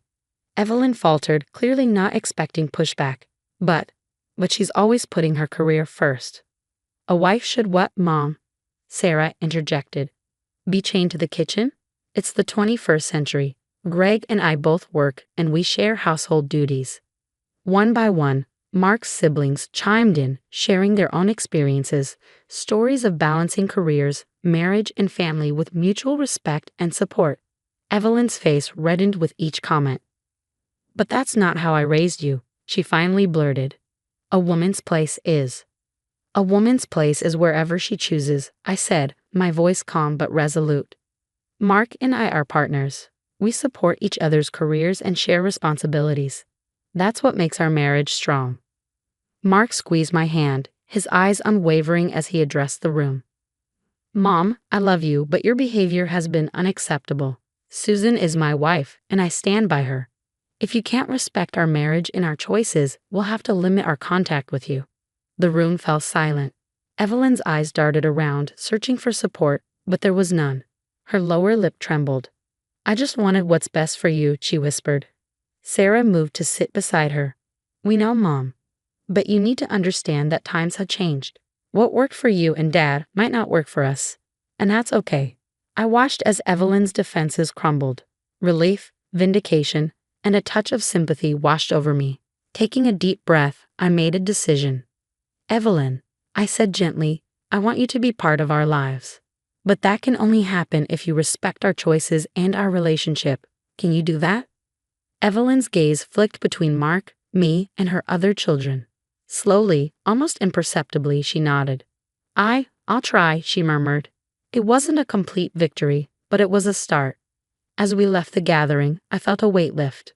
We faced this challenge together and emerged stronger. Later that night, as we lay in bed, Mark turned to me with a grin. I'm kind of craving takeout. What do you say? I laughed, finally feeling relaxed for the first time in weeks. Sounds perfect, but let's not tell your mom. How would you handle a situation like this with a difficult in-law? Do you think Susan and Mark made the right choice by standing their ground? Share your thoughts below. Hi, everyone. I'm Joanna Jackson, a 30-year-old graphic designer working from my cozy home studio in Boston. Today, I'm sharing how my seemingly perfect life unraveled into chaos. But don't worry, I emerged stronger. One morning, Andrew, my husband, casually announced, "Honey, your mother's coming over for coffee." No warning, no concern for my looming deadlines. That's the third time this week, I muttered, trying to keep my frustration in check, while eyeing the half-finished designs sprawled across my desk. Andrew, a successful real estate agent who can close million-dollar deals, seemed blind to his mother's manipulative games. 2 years into our marriage, I thought I had it all. A loving husband, a thriving design business, and a beautiful home office. But there was one glaring problem. Anna, my mother-in-law from hell. Did you reorganize my spice cabinet again? I confronted her during one of her uninvited visits. Oh, darling, she cooed, her syrupy voice grating on my nerves. I'm just helping. You're so busy with your little computer drawings. At Sunday dinner, she struck again. So Andrew tells me you're working on a big project, she said, slicing her meat with surgical precision. Yes, it's for a major tech company, I replied, proud of my progress. Speaking of projects, she interrupted, Helen's daughter is starting a design business. Maybe you could give her some tips. That night, I noticed something strange. My laptop's portfolio tab was open. I never leave it open. Babe, did someone use my computer today? I asked. Mom needed to check her email. Andrew shrugged. The next morning, my sister Rachel barged in, phone in hand. Your designs are all over social media, she hissed. Look at what Helen's daughter posted. I froze as I scrolled through identical designs posted just hours before my client meeting. This isn't a coincidence, Rachel whispered. I've seen Anna snooping around your office when you're not looking. That evening, my best friend Diane called. Girl, you won't believe what I overheard at the bank, she said. Anna's been asking about your business accounts. The final straw, my office was ransacked, my external hard drive gone. Files deleted. Maybe you just misplaced things, Andrew suggested. You've been really stressed. Are you seriously defending this? I snapped. His phone buzzed. Anna, right on cue. Coming, Mom, he said, grabbing his keys. We'll talk later. Left alone in my chaotic office, my hands trembled. This wasn't about spice cabinets or surprise visits anymore. My entire business was under siege, and Andrew refused to see it. Something has to change, I whispered. Little did I know, the real nightmare was just beginning. The slap that would shatter everything was days away, but Anna's game was already in motion. Rachel hugged me tightly. We need to document everything, she said. This isn't normal, Joanna. I know, I murmured, staring at the screen where Helen's daughter's stolen designs mocked me. And I'm done playing nice. The day of Anna's surprise dinner party started with her usual power move. An unannounced visit. I'm hosting bridge club here tonight, she declared. Helen and Barbara are bringing their husbands. Don't embarrass Andrew. I was knee-deep in my biggest project yet, with a major deadline looming. My client needed the designs by 8 p.m. These have to be perfect, I muttered, rushing between my desk and the kitchen. Then everything fell apart. The smoke alarm blared. The roast was burning. Meanwhile, corrupted files appeared in my project folder. Something smells burnt, Anna's voice rang out from the dining room. Just a small setback, I called back, panic rising. As I tried to salvage dinner, the file transfer kept failing. My heart sank. Someone was accessing my cloud drive. The doorbell rang again. Helen and Barbara swept in, their husbands in tow. Still not ready. Helen smirked. Need any help, dear? Barbara asked, her fake concern dripping like honey. My phone buzzed. Another client message. Where are the designs? Just 15 more minutes, I whispered. Then it happened. A sharp, stinging slap echoed through the kitchen. Anna's hand. 15 minutes, she sneered. My friends are waiting. The room spun as Helen pulled out her phone recording. Mom, calm down, Andrew finally intervened. Don't you dare tell me to calm down, Anna shouted. Your wife is destroying our family's reputation. I touched my cheek, tears welling up. She's just stressed, Andrew whispered later that night. You know how important these dinners are. My phone buzzed one last time. Client contract terminated. I locked myself in my office, hands trembling as I opened my design folders. Everything was gone, completely wiped. You should apologize to Mom, Andrew said, knocking softly on the door. Apologize? I whispered, disbelief cutting through my grief. Are you kidding me? She's crying downstairs, he continued. Helen and Barbara are comforting her. I reopened my laptop and my stomach dropped. My designs were already posted on Helen's daughter's business page. Just then, Rachel burst in, holding a small, worn book. I found something, she said, breathless. You need to see this. It was Anna's old diary, hidden among the wreckage of my office. Rachel pointed to an entry from 5 years ago.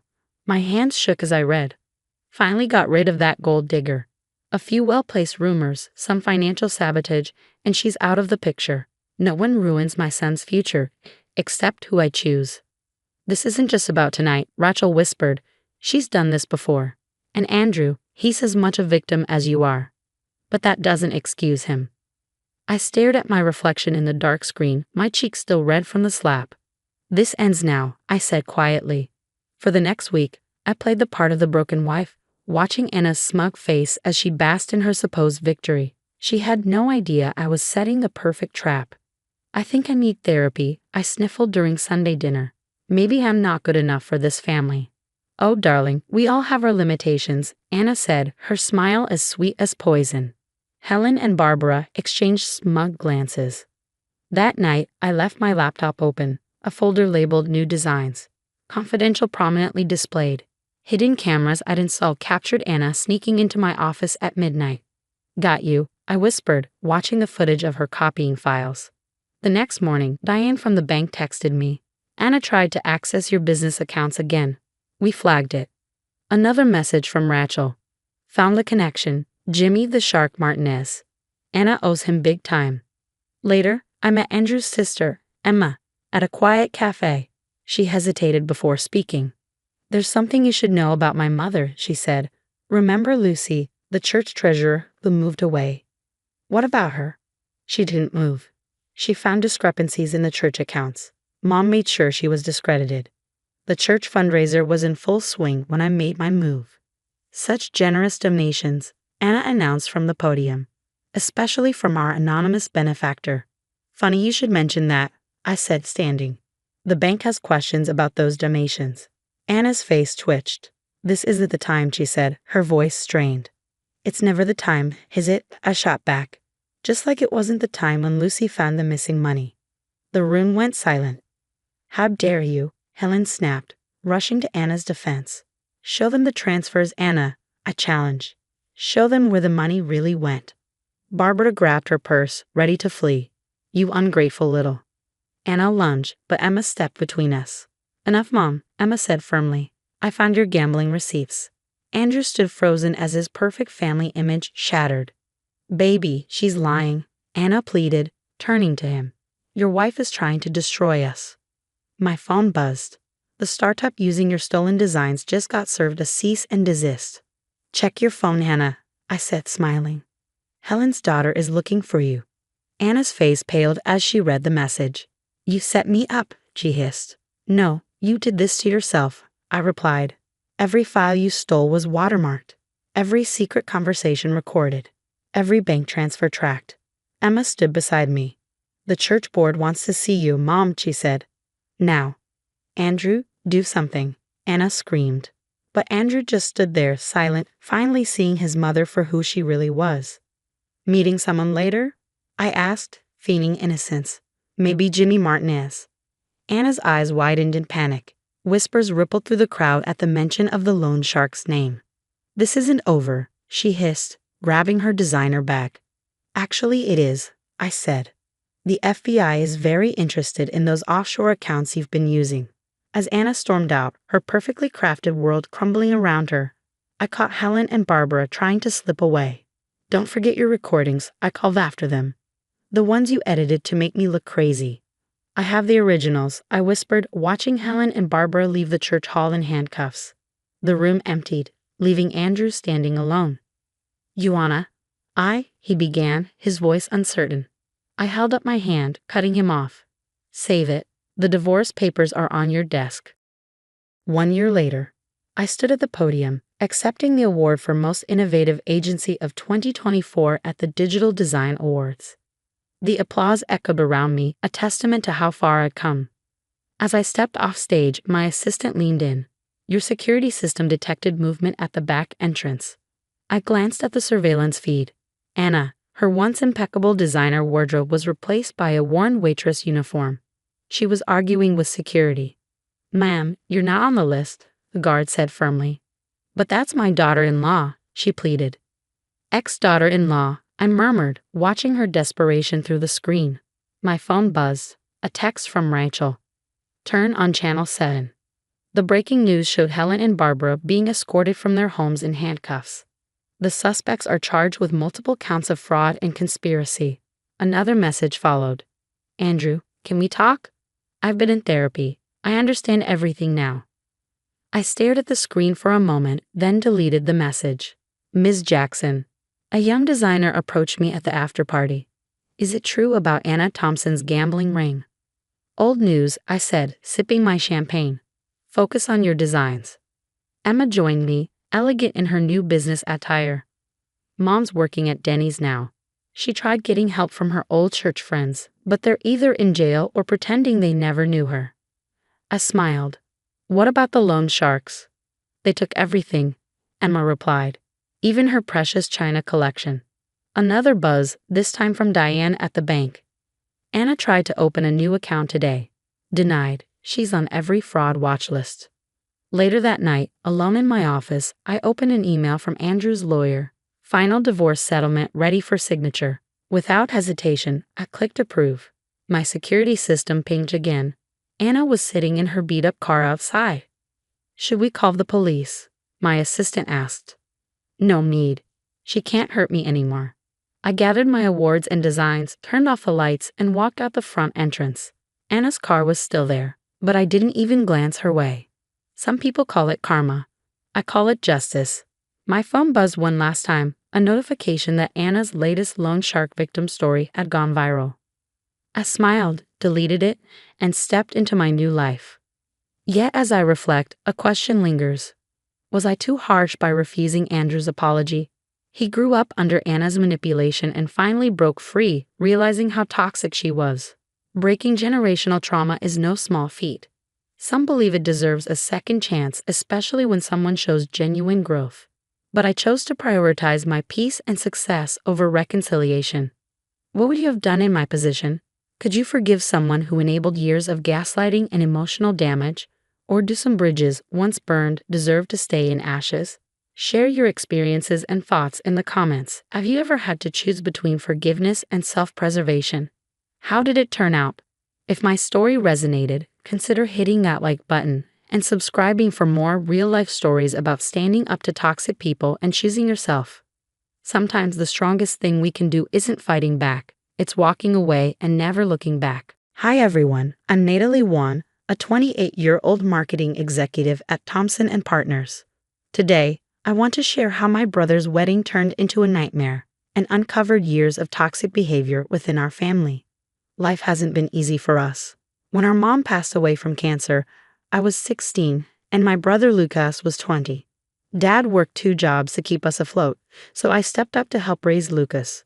We became incredibly close during those years. Natally, I got accepted to Stanford. I still remember the excitement in Lucas's voice that day. Even now, I can feel the pride and determination I felt as I made the decision to use my college fund to pay for his education. No regrets. It was worth every penny to see him graduate. For a while, everything seemed perfect. Then Caroline Brooks walked into our lives. Lucas met her at a charity event, and I still remember our first dinner together at LeBlanc. So Natalie, Lucas tells me you're in marketing. How quaint, Caroline had said with a condescending smile. I suppose not everyone is cut out for the pressures of real estate. It was the first red flag, but I ignored it for Lucas's sake. Soon the subtle digs became constant. Darling, you simply must update your wardrobe. Those outlet store pieces aren't doing you any favors. Even my best friend Rachel noticed. Girl, did you hear the way she talked to you at the engagement party? Like being single is some kind of disease. And David, my colleague, raised an eyebrow after meeting Caroline at the office holiday party. Your future sister-in-law asked if I was your supervisor. When I said no, she literally rolled her eyes and said, figures. But none of that compared to meeting her mother, Martha Brooks. Picture the stereotype of a wealthy snob, then multiply it by 10. Lucas, dear, Martha cooed at a family dinner. Are you sure you want to live so close to that neighborhood? We could help you find something more suitable in our area. Wedding planning was an absolute nightmare. Whenever I tried to help, Caroline brushed me off. Oh, don't worry your pretty little head, Natalie. Events like this require a certain expertise. Then, at the engagement party, her brother James pulled me aside while the guests cheered a champagne toast. I'm sorry about how they're treating you, he said, his voice low and apologetic. They do this to everyone they think is beneath them. Thanks, but I can handle it, I replied, though my confidence was starting to crack. You should know what you're dealing with, he insisted. They ruined my best friend's career just because he dated my cousin and wasn't our kind. The worst part? Lucas didn't or wouldn't see it. Natalie, you're just not used to their way of doing things, he'd say. Caroline comes from a different world. Give her time. If only I'd known what was coming. The week before the wedding was brutal. Caroline found excuses to exclude me from every bridesmaid meeting, rescheduling without notice. Finally, during the rehearsal dinner, she delivered the ultimate blow. Oh, Natalie, didn't Lucas tell you? We had to make some last-minute changes to the wedding party. Too many bridesmaids would look cluttered in the photos. I turned to Lucas, hoping he'd defend me, but he looked away. Caroline, I said, trying to keep my voice steady. I'm his only sister. Darling, we've discussed this. My sorority sisters already coordinated their schedules. It's simply too late to change anything now. The wedding day came, and I plastered on my best fake smile. I helped Lucas with his tie, just like I had for his graduation. You look beautiful, Natalie, he said quietly. I'm sorry about the bridesmaid thing. Hey, I replied, forcing a smile. It's your day. Let's make it special. The ceremony went off without a hitch, but the reception brought the final blow. During the toasts, Caroline stood up, champagne glass in hand, her designer dress probably worth more than my rent. I want to thank everyone for coming today, she began, her voice dripping with sweetness. And a special thanks to Lucas's sister, Natalie, who's basically been the family servant all these years. Nervous laughter rippled through the crowd. My stomach tightened as she continued. I mean, who gives up their own future to serve others? No wonder she's still single, too busy playing mommy to actually build a life. The room fell silent. Hundreds of eyes turned to me. My cheeks burned as I sat frozen, humiliated and furious. Before I could process the humiliation, Lucas grabbed the microphone, his voice steady but seething. Actually, Caroline, let me tell everyone exactly what my sister did when our mom died. The room fell silent. Natalie gave up her college fund, every penny she'd saved since she was 12, so I could go to Stanford. She worked 3 jobs while finishing high school to help Dad keep our house. She's not a servant. She's the reason I'm standing here today. Caroline's face turned white. Lucas, darling, I was just joking. Lucas didn't let her finish. While you were spending Daddy's money at prep school, my sister was helping me with calculus homework at midnight after her shift at the diner. She's not single because she was playing mommy. She's single because she puts others before herself. Something you clearly know nothing about. Caroline stormed out of the room, her white dress trailing behind her, while gasps and murmurs spread through the crowd. Martha shot up, waving her hands frantically. Everyone please, my daughter is simply overwhelmed. Natalie, dear, you know how emotional brides can get. Though really, airing family finances at a wedding is rather uncouth. Her attempt to spin the situation fell flat. Guests began shaking their heads, whispering about the scene they just witnessed. Later, as the reception wound down, James approached me in a quiet corner. He pulled out his phone, his expression grim. Listen to this, he said, pressing play. Caroline's voice filled the air, venomous and smug. Once we're married, we'll gradually phase her out. She's so clingy with Lucas, it's pathetic. Mom's already found us a house in California. Martha's voice followed. Perfect, darling. We'll make sure Lucas sees how his sister is holding him back. A few well-placed comments about her dependency issues should do it. I felt sick to my stomach, but oddly relieved. Finally, their true colors were on full display. There's more, James said, his tone somber. A lot more. And I think it's time everyone knew the truth about my sister and mother. 2 days later, Lucas called me, his voice breaking. Caroline's giving me an ultimatum, he said. She wants me to cut you out of my life, or she's leaving. She claims you've always been jealous of her. I stayed calm, the recordings echoing in my mind. What do you want to do, Lucas? I don't know anymore. Everything's falling apart. She maxed out our joint credit card on a shopping spree after the reception. That's when James dropped the first bomb. He emailed me court documents. Caroline had been married before, to a wealthy man in Boston, and she never divorced him. Natalie, you won't believe what I found. My best friend Rachel burst into my office, waving a stack of printouts. Caroline pulled this exact same stunt with 3 other families. She finds successful men with close family ties, drives wedges between them, and bleeds them dry. Even David, my colleague, had been digging through social media. Look at this, he said, holding up his phone. These posts from 2019, she's wearing an engagement ring in Miami. But it's not from your brother or her first husband. There's a whole trail of destroyed relationships. As Caroline unraveled, she weaponized Instagram, posting cryptic captions like, "Some people pretend to be loving sisters while secretly sabotaging your marriage." Then came the ultimate downfall. Martha's carefully constructed empire began to crumble. The SEC launched an investigation into Brooks Realty for major fraud. James discovered they'd been running a Ponzi scheme through their luxury real estate developments. The feds are looking at everything, James told me over coffee. Mom's been cooking the books for years. Caroline knew, and she was using company money to fund her shopping addiction. Caroline's desperation peaked when she tried to gaslight Lucas about his own memories. Baby, remember how Natalie tried to talk you out of college? She wanted to keep you dependent on her. But her lies couldn't save her when her past caught up with her. Lucas received a LinkedIn message from Thomas Bennett, Caroline's ex-husband. Your sister called me. I should have warned you sooner, the message read. Caroline did the same thing to my family. First, she isolated me from my sister, claiming she was trying to control my life. Then she drained my accounts.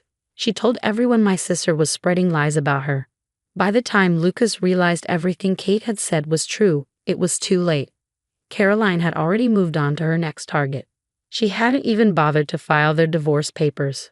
Lucas forwarded me the message from Thomas Bennett with a single line. I'm so sorry I didn't listen. I watched silently as Caroline's world crumbled around her. Her real estate license fell under review amidst the fraud investigation. Her once loyal social media followers turned against her as more victims stepped forward. But I didn't have to lift a finger. Karma was doing all the work. That night, Rachel came over with a bottle of wine. Girl, are you okay? Actually, yeah. For the first time in months, I feel like I can breathe. Sometimes the best revenge is letting toxic people destroy themselves. But the real satisfaction came later. The headline flashed across my phone.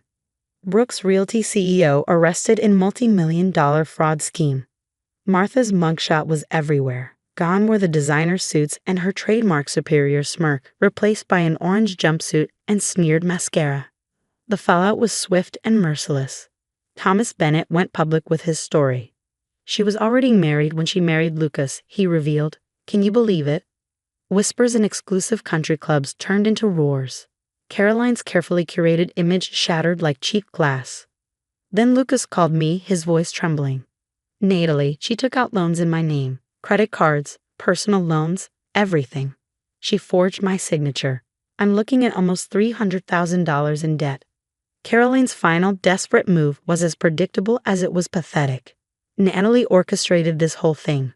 She ranted to anyone who would listen. She planted evidence, manipulated James, turned my own brother against me. Lucas's lawyer called it a slam dunk annulment case. She was legally married to someone else. The judge ruled. This marriage was never valid. And just like that, it was over. Caroline's social media meltdown was legendary. A 30-minute, unhinged rant accusing me of everything from theft to corporate espionage. The real estate board wasn't amused. Her license was revoked. 5 years flew by. Life moved on. I'm now the marketing director at a Fortune 500 company. My team's latest campaign just won an industry award. Dating? Sure, when I want to. But I'm not chasing it. My life is already full. As for Lucas, he found himself again. He met Sarah, a kind, grounded kindergarten teacher at a volunteer event. No drama, no designer labels, just real love. Their backyard wedding last summer was everything a wedding should be: simple, joyful, and heartfelt. Looking back, I sometimes wonder, what would you have done in my position? When Caroline hit rock bottom and sent that desperate message asking for help, would you have given her a second chance? Would you have believed she changed? Or would you have stood firm, like I did, knowing that some bridges are better left burned? Let me know your thoughts in the comments. Have you ever had toxic people come back into your life after karma finally caught up to them? Did you forgive them or stand your ground? My name is Lucas Thompson. I'm just a regular guy, a hospital cleaner trying to give my son Tyler the life he deserves. But let me tell you how it all started falling apart.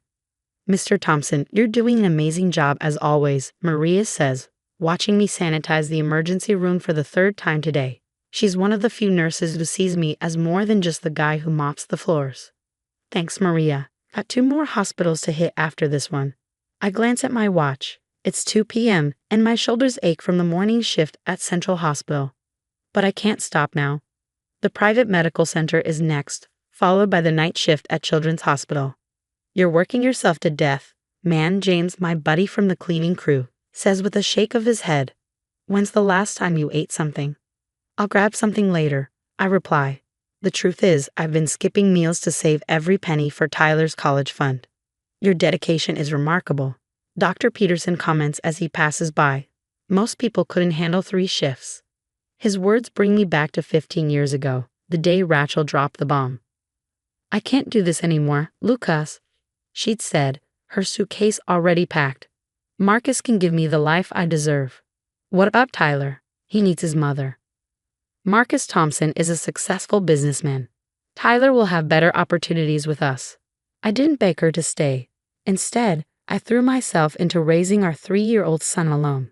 Every parent-teacher conference, every baseball game, every sick day, I was there, even if it meant surviving on 2 hours of sleep between shifts. Now Tyler is 18, and those moments are what keep me going. My phone buzzes with a text from him, getting pizza with friends. Don't wait up. Stay safe, son. Love you. I reply, adding a heart emoji.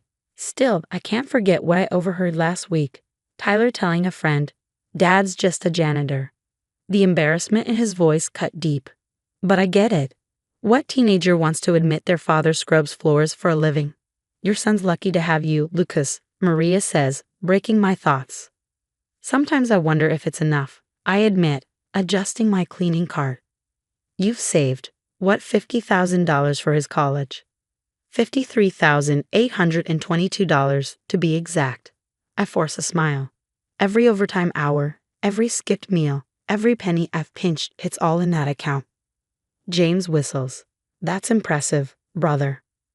Tyler's worth it. He's all I've got. The next day, Tyler calls, his voice bursting with excitement. I got into Columbia University, Dad. Exhausted from back-to-back shifts, my heart still soars. That's incredible, son. We need to celebrate. Actually, he hesitates. I'm having dinner with Mom and Marcus. They want to discuss my college plans. A pang of unease settles in my chest. That was the first red flag. Days later, Tyler walks into our apartment wearing a brand new Apple Watch. Look what Marcus got me, he exclaims. And he's covering my tuition. Full ride, Dad. No loans. No debt. My stomach drops. 15 years of savings of breaking my back across 3 hospitals, reduced to nothing in one gesture from Marcus Thompson. Tyler, we have the money, I say quietly. Marcus is getting me a MacBook too, and an apartment near campus, he adds, oblivious to the weight of his words. Later that week, Maria pulls me aside at Central Hospital. Lucas, Tyler was here yesterday. Here? He told me he was studying. He was with Rachel and some man in a suit, touring the cardiology department. Tyler walked right past you while you were cleaning. He pretended not to see you. The mop handle creaks under my grip. That night, Tyler says, I'm having friends over. Could you, maybe not mention you're a janitor? Just say you work at the hospital. Are you ashamed of what I do? I ask. It's just, Marcus manages 3 companies. My friends' parents are all professionals. The words sting. Later, James finds me in the supply closet, staring at my phone. Another text from Tyler. Can't make it to dinner again. Busy with college prep. You okay, brother? James asks. He's never home anymore, I say softly. Always with them. I called the study group Tyler claimed to be with. They hadn't seen him in weeks. Have you checked his social media? Maria asked gently. When I did, my heart shattered. There he was, all over Rachel's Instagram. Fancy restaurants, designer stores, country clubs. Every photo featured Marcus playing the doting father, with Tyler by his side, smiling like he had everything he'd ever wanted. You shouldn't have to compete with a bank account, Maria said softly, watching me scrub the same spot on the floor for 5 minutes straight. Then came my birthday. I'd made Tyler's favorite lasagna and set the table for 2. My phone buzzed. Sorry, Dad, can't make it tonight. Marcus invited me to his yacht party. Really important connections for college. Rain check. Minutes later, Rachel posted a photo. Tyler, dressed in expensive sailing clothes, laughing as Marcus wrapped an arm around his shoulder. The caption read, Family Day on the Mediterranean, Dream Bonding Time. #father-son moment. Maria's words echoed in my head. Sometimes the worst betrayals come wrapped in designer gifts. The candle on my store-bought birthday cupcake flickered, then died. Just like the pride Tyler once had when he looked at me. 2 days later, Tyler dropped another bomb while I was making his favorite breakfast. I'm moving in with Mom and Marcus before college, he said casually, like he was talking about the weather. The spatula froze in my hand. When? This weekend. Their mansion has a pool house I can stay in. Way better than this place. I looked around our apartment, the home where I'd raised him alone for 15 years. This place put food on your table, kept you in nice schools, paid for. Yeah, about that, he interrupted. I don't need your college fund anymore. Marcus is handling everything. Everything except being there for the first 15 years of your life. At least he made something of himself, Tyler snapped. Do you know how embarrassing it is telling people what you do? My friends' dads are surgeons and executives. And mine, he scrubs toilets. The words hit me like a physical blow. Those toilets pay for your braces, your baseball camp, every. Marcus can do it without degrading himself. Face it, Dad, you're just a janitor. That's all you'll ever be. Rachel appeared in the doorway, Marcus hovering behind her with his smug smile. We're here to help Tyler move his things, Rachel announced as if doing me a favor. Help him? Or help yourself? I shot back. 15 years of nothing, and suddenly you're Mother of the Year. Don't be bitter, Lucas, Marcus said, stepping forward. Tyler deserves the best opportunities. Surely you can see that. The opportunities? Or the manipulation? Been filling his head with shame about his old man. You did that yourself, Tyler snapped, tossing clothes into a designer duffel bag. Another gift from Marcus. Everyone at Columbia comes from something. What am I supposed to say? My dad's the guy who cleans up their parents' hospitals? Maria's voice from earlier rang in my ears. Marcus's company. There's an SEC investigation. Something about inflated stocks and missing pension funds. But as I watched Tyler pack, I couldn't even process the information. Son, please. We can talk about this. There's nothing to talk about, he said coldly. I'm done living like this. Done with your sacrifices and struggle. Marcus can give me everything you couldn't. Except love, I whispered. Love doesn't pay tuition, Tyler shot back. Minutes later, they were gone. I stood in Tyler's empty room, staring at the trophies I'd bought with overtime pay and the photos of us at baseball games, all left behind like trash. I collapsed at work the next day. James found me in the supply closet, my hands trembling. I can't do this anymore, I choked out, tears streaming down my face. You've done more than enough, James said firmly. For a son who didn't deserve you. Maria joined us, her eyes fierce with loyalty. Later, Dr. Peterson caught me staring at an old photo of Tyler on my phone. Lucas, he said, his voice steady. I've watched you work 3 shifts without complaint for years. How would you like to do something more? I looked up, exhausted. The hospital's starting a training program for medical equipment technicians, full certification, paid training, Dr. Peterson said. I've recommended you. Why me? Because while some people were born with silver spoons, others built themselves from nothing. Those are the people I bet on. For the first time in days, I felt a flicker of hope, not for Tyler, not for revenge, but for myself. When do I start? Everyone, meet our newest lead medical equipment technician. Dr. Peterson's announcement drew applause. 1 year of intense training later, I stood in a new uniform with my nameplate on the door of my office. Then my phone buzzed. Breaking news. Thompson Industries CEO arrested in massive fraud scheme. You see this. Maria rushed in, a tablet in hand. Marcus Thompson arrested this morning. SEC found millions in embezzled funds and tax fraud. James appeared with more news. That's not all, he was running a medical insurance scam through his companies. Actually, Maria hesitated, looking sheepish. I might have tipped off the authorities, found some irregularities while processing claims. The next day, Rachel showed up at the hospital.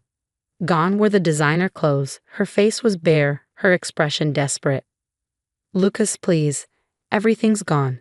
Marcus hid all the assets in offshore accounts. Tyler's tuition. Like you hid from our son for 15 years? I said, cutting her off. I was wrong, Lucas. We both know you're the better parent. Please help him. Now that your mansion's gone, get out. Weeks later, Tyler appeared in my office, with a nameplate and everything. Dad, I messed up. Columbia's threatening to drop me. I can't afford it. Why not ask Marcus? I said coldly. Oh wait, he's in prison. I was stupid, okay? I know that now, but I need help with tuition. Your savings. Gone, I said. Paid for my certification. Bought a nice car too. Even started teaching night classes at the technical school.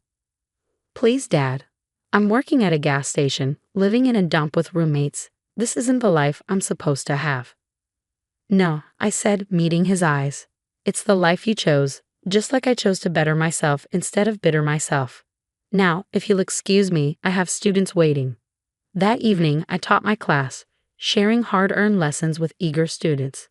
My phone buzzed relentlessly, Tyler's texts growing more desperate. What happened to all your fancy friends? I finally texted back. They disappeared when Marcus's money did. Like you disappeared from my birthday dinner for a yacht party. Maria, James, and I celebrated at a restaurant I used to only dream of affording. Through the window, I spotted Tyler in a fast food uniform, heading to his night shift. Heard he's taking classes at community college now, James said. While working 3 jobs, Maria added, Karma's a sense of humor. My new students call me Mr. Thompson with respect. My colleagues value my expertise. And I got real friends who stood by me when I was at my lowest. Last week, Tyler tried one more time. Dad, I've learned my lesson. I miss you. I sent back. Some lessons cost more than money. Some bridges stay burned. Tyler can keep his regrets. I'll keep my dignity, my true friends, and my peace of mind. What would you do if you were Lucas? Would you give Tyler one last chance after seeing him struggle through multiple jobs and community college? Or do you believe some betrayals run too deep for forgiveness? This isn't just about the college fund. It's about a son who rejected years of sacrifice and called his father's honest work shameful. Share your thoughts in the comments below. Have you experienced similar family betrayals where money changed someone you loved? How did you handle it? If this story touched you, please like and subscribe for more real stories about overcoming toxic relationships and finding strength in unexpected places. Your support helps us share important messages about self-worth, dignity, and the true meaning of family. Hi, everyone. I'm Diana Jack, and today I'm sharing how I dealt with toxic people in my life. Trust me, this one's a roller coaster that will leave your blood boiling. Before my life turned into a full-blown soap opera, I was thriving at Anderson Marketing. In just 4 years, I climbed from intern to senior account manager, my biggest supporter, my older sister Anna, until she met him. 3 years ago, Anna called me, practically glowing through the phone. Diana, you won't believe who I met at the coffee shop. His name's Tom Davis, and he's a financial advisor. Red flags started waving the first time Tom joined us for a family dinner. Must be nice having such an ambitious little sister, he said to Anna, his smile not reaching his eyes. Hope it doesn't make you feel overshadowed, babe. After their wedding, Anna transformed. My closest confidant became Tom's echo chamber. Our calls grew shorter, her excuses longer. Still, life at work was looking up. One morning, my mentor, Barbara, smiled at me during a meeting. "Diana, you're glowing. The nomination for Young Professional of the Year couldn't have gone to anyone more deserving." "Thanks, B. I still can't believe it's happening." "Believe it," my best friend Jessica chimed in during lunch. "You're going to crush that ceremony next month." But my excitement crumbled at the next family dinner. "Young Professional of the Year? That's nice," Tom said, barely looking up from his plate. "Anna was up for an award at her old job, weren't you, honey? Before you decided to focus on our marriage." "Oh yes, I was," Anna mumbled, avoiding my eyes. "Maybe tone down the career talk," Mom said gently. "You know how it makes your sister feel." Dad opened his mouth to object but stopped at Tom's sharp glance. That night Jessica called. "Your sister's husband is such a piece of work," she fumed. "Did you see how he tried to diminish your achievement?" "I know, Jess. He's getting worse. Last week, he accidentally forwarded me an email where he told Anna my success might be making her depressed." "That's straight-up manipulation," she snapped. "Barbara mentioned he tried cornering her at the company party, complaining you show off too much at work. The worst part is watching Anna change. Remember her book club? Tom convinced her to shut it down because it was taking time from their marriage." Still, I looked forward to the awards ceremony. The date was set, the 15th of next month. Barbara had arranged for key industry leaders to attend. This was huge for my career. But then, at another family dinner, Tom struck.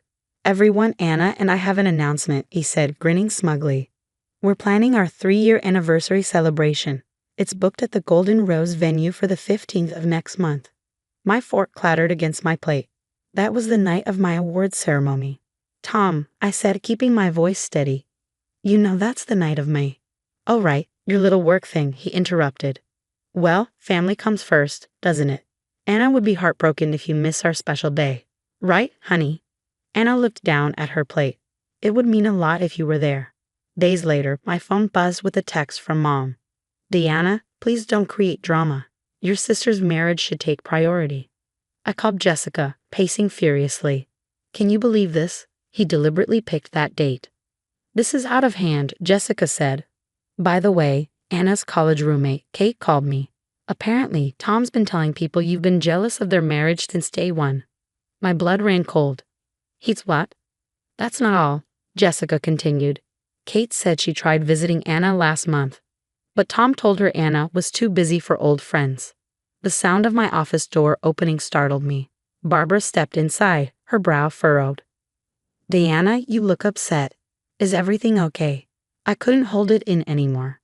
My voice trembled as I spilled everything. Tom's manipulations, my family's pressure, and Anna's heartbreaking transformation.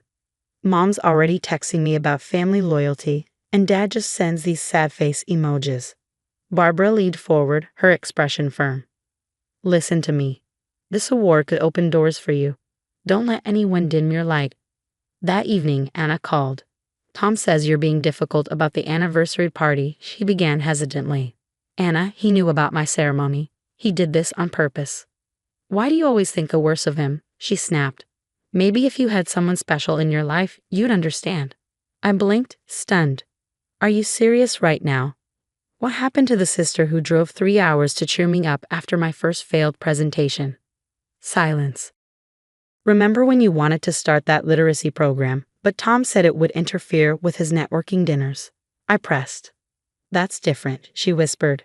"He was thinking about our future." "No, Anna. He was controlling you, just like he's trying to control this situation." "You don't understand. Tom says, Tom says, Tom says, Tom says." I interrupted. "When did you stop having your own voice?" The line went quiet before she spoke again, her voice small. "Just, please come to the anniversary. For me."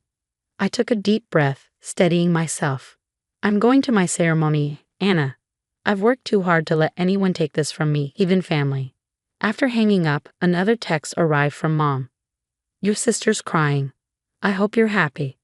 I stared at my nomination letter on the wall, thinking of the Anna I used to know. Fierce, independent, supportive.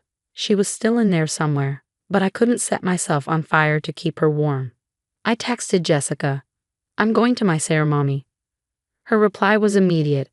Hell yes, you are. What I didn't know then was that Tom's sabotage attempts would lead to revelations that would shake our family to its core. And a Young Professional of the Year award goes to Diana Jack, standing at the podium in my sharpest blazer and brightest smile. I almost forgot the drama. Almost. As the applause died down, my CEO took the mic. This promotion comes with our New York office expansion, she announced. Diana, we want you to lead it. My phone buzzed with missed calls from Mom and Anna, but one text stood out. It was from Michael, Barbara's brother, who worked in financial investigations. Need to talk. It's about Tom. Urgent. Over coffee the next morning, Michael slid a folder across the table. We've been investigating his firm, Diana. He's running a Ponzi scheme. What? I whispered, my hands shaking as I flipped through the documents. And that's not all, Michael continued grimly. His previous marriage ended in bankruptcy. His ex-wife lost everything. Just then, texts from Anna lit up my phone. How could you skip our anniversary? Tom told everyone you're just jealous because you're alone. Before I could respond, Barbara rushed into the cafe. Diana, Tom's at the office looking for you, she said breathlessly. He's telling everyone you agreed to invest your bonus in his special project. I know. Security's handling it, but there's more. Anna called, crying. He screamed at her for commenting on your award post. My phone buzzed again. This time, it was Jessica. Girl, you need to see this. Tom's got an active dating profile. Anna has no idea. I felt sick. Send me screenshots, I said. I'm documenting everything. That afternoon, Tom cornered me in the parking lot. You ungrateful little brat, he hissed. You're ruining everything. Back off, Tom, I said, my voice steady. I know about the fraud investigation. His face turned white. Who told you? That witch Barbara. I gestured toward the surveillance cameras. Security, Tom. Every word is being recorded. His tone shifted, softening. Diana, come on. We're family. I've got an investment opportunity that could make you rich. Just hear me out. Like you made your ex-wife rich before bankrupting her? I shot back. His mask slipped. You think you're so smart. Anna will never believe you over me. Maybe not, I said. But I bet your investors will believe the SEC. Later that evening, Anna called, sobbing. Diana, I found withdrawals. Hundreds of thousands. Gambling debts. He hit the wall next to my head. I'm at Jessica's, she added. I'm scared. Stay there, I said. I'm coming. I texted Michael. Send everything to his firm. Now. My phone exploded with notifications. Mom, Tom's being escorted out of his office. Jessica. Anna's safe. She's talking to a divorce lawyer. Barbara, SEC just announced a formal investigation. That night, as Tom's face flashed across financial news channels, I didn't feel satisfaction, only relief. Relief that Anna was finally free, that Tom's mask had cracked before he could harm anyone else. His final text came at midnight. I'm sorry, please I can explain everything. I blocked his number without hesitation. Sitting in Jessica's guest room, holding my sobbing sister, I realized some bridges aren't meant to be rebuilt. Sometimes, walking away isn't just a choice, it's survival. 6 months later, the Manhattan skyline glittered behind me as Jessica helped unpack boxes in my new corner office. Welcome to New York, she said with a grin. My phone buzzed with a news alert. Financial advisor Thomas Davis sentenced to 15 years for investment fraud. Did you see? He's blaming it all on his gambling addiction, Jessica said, rolling her eyes. Classic manipulator to the end, I replied. The desk phone lit up. Anna calling from her new apartment back home. The divorce is final, she said, her voice stronger than I'd heard in years. You were right about everything. How are you holding up? I asked. Taking it day by day.